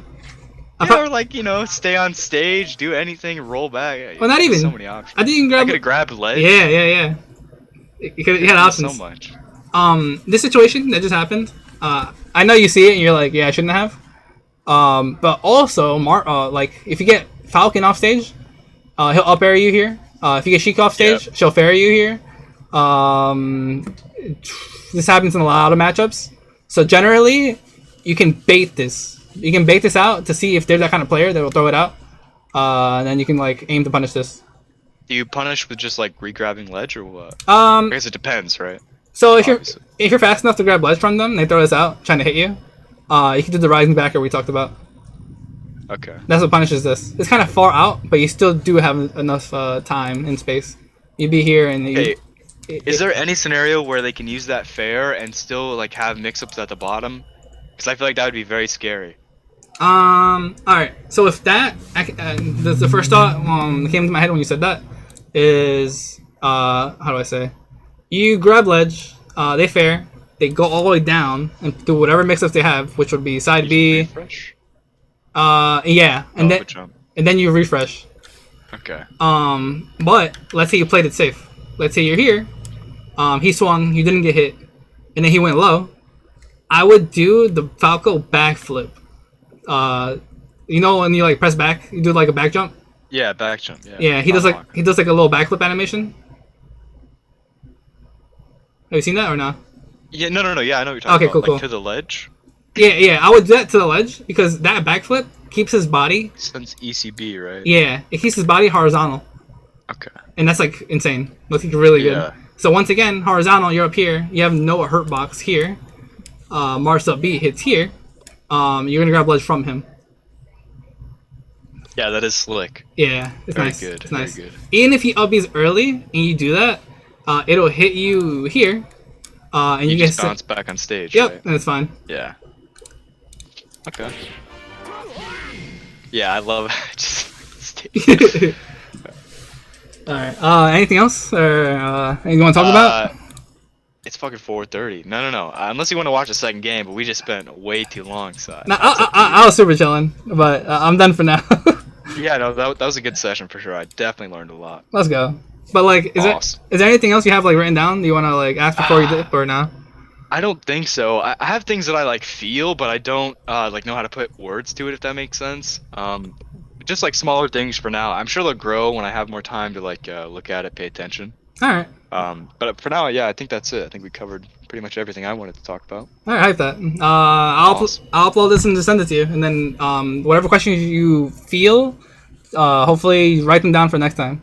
You're the only person who's writing down questions, and I like this a lot. Yeah. Damn. Okay. It's good. I've written down like both times I've made a little thing of things to pay attention to or like something. Nah, that's smart. It helps me help you a lot because it tells me where your brain is at. You know. Yeah, because otherwise I'll just sit here going, so it's good. It's good for me. Alright, bro. Yeah. Thank you. No problem. Peace. See you.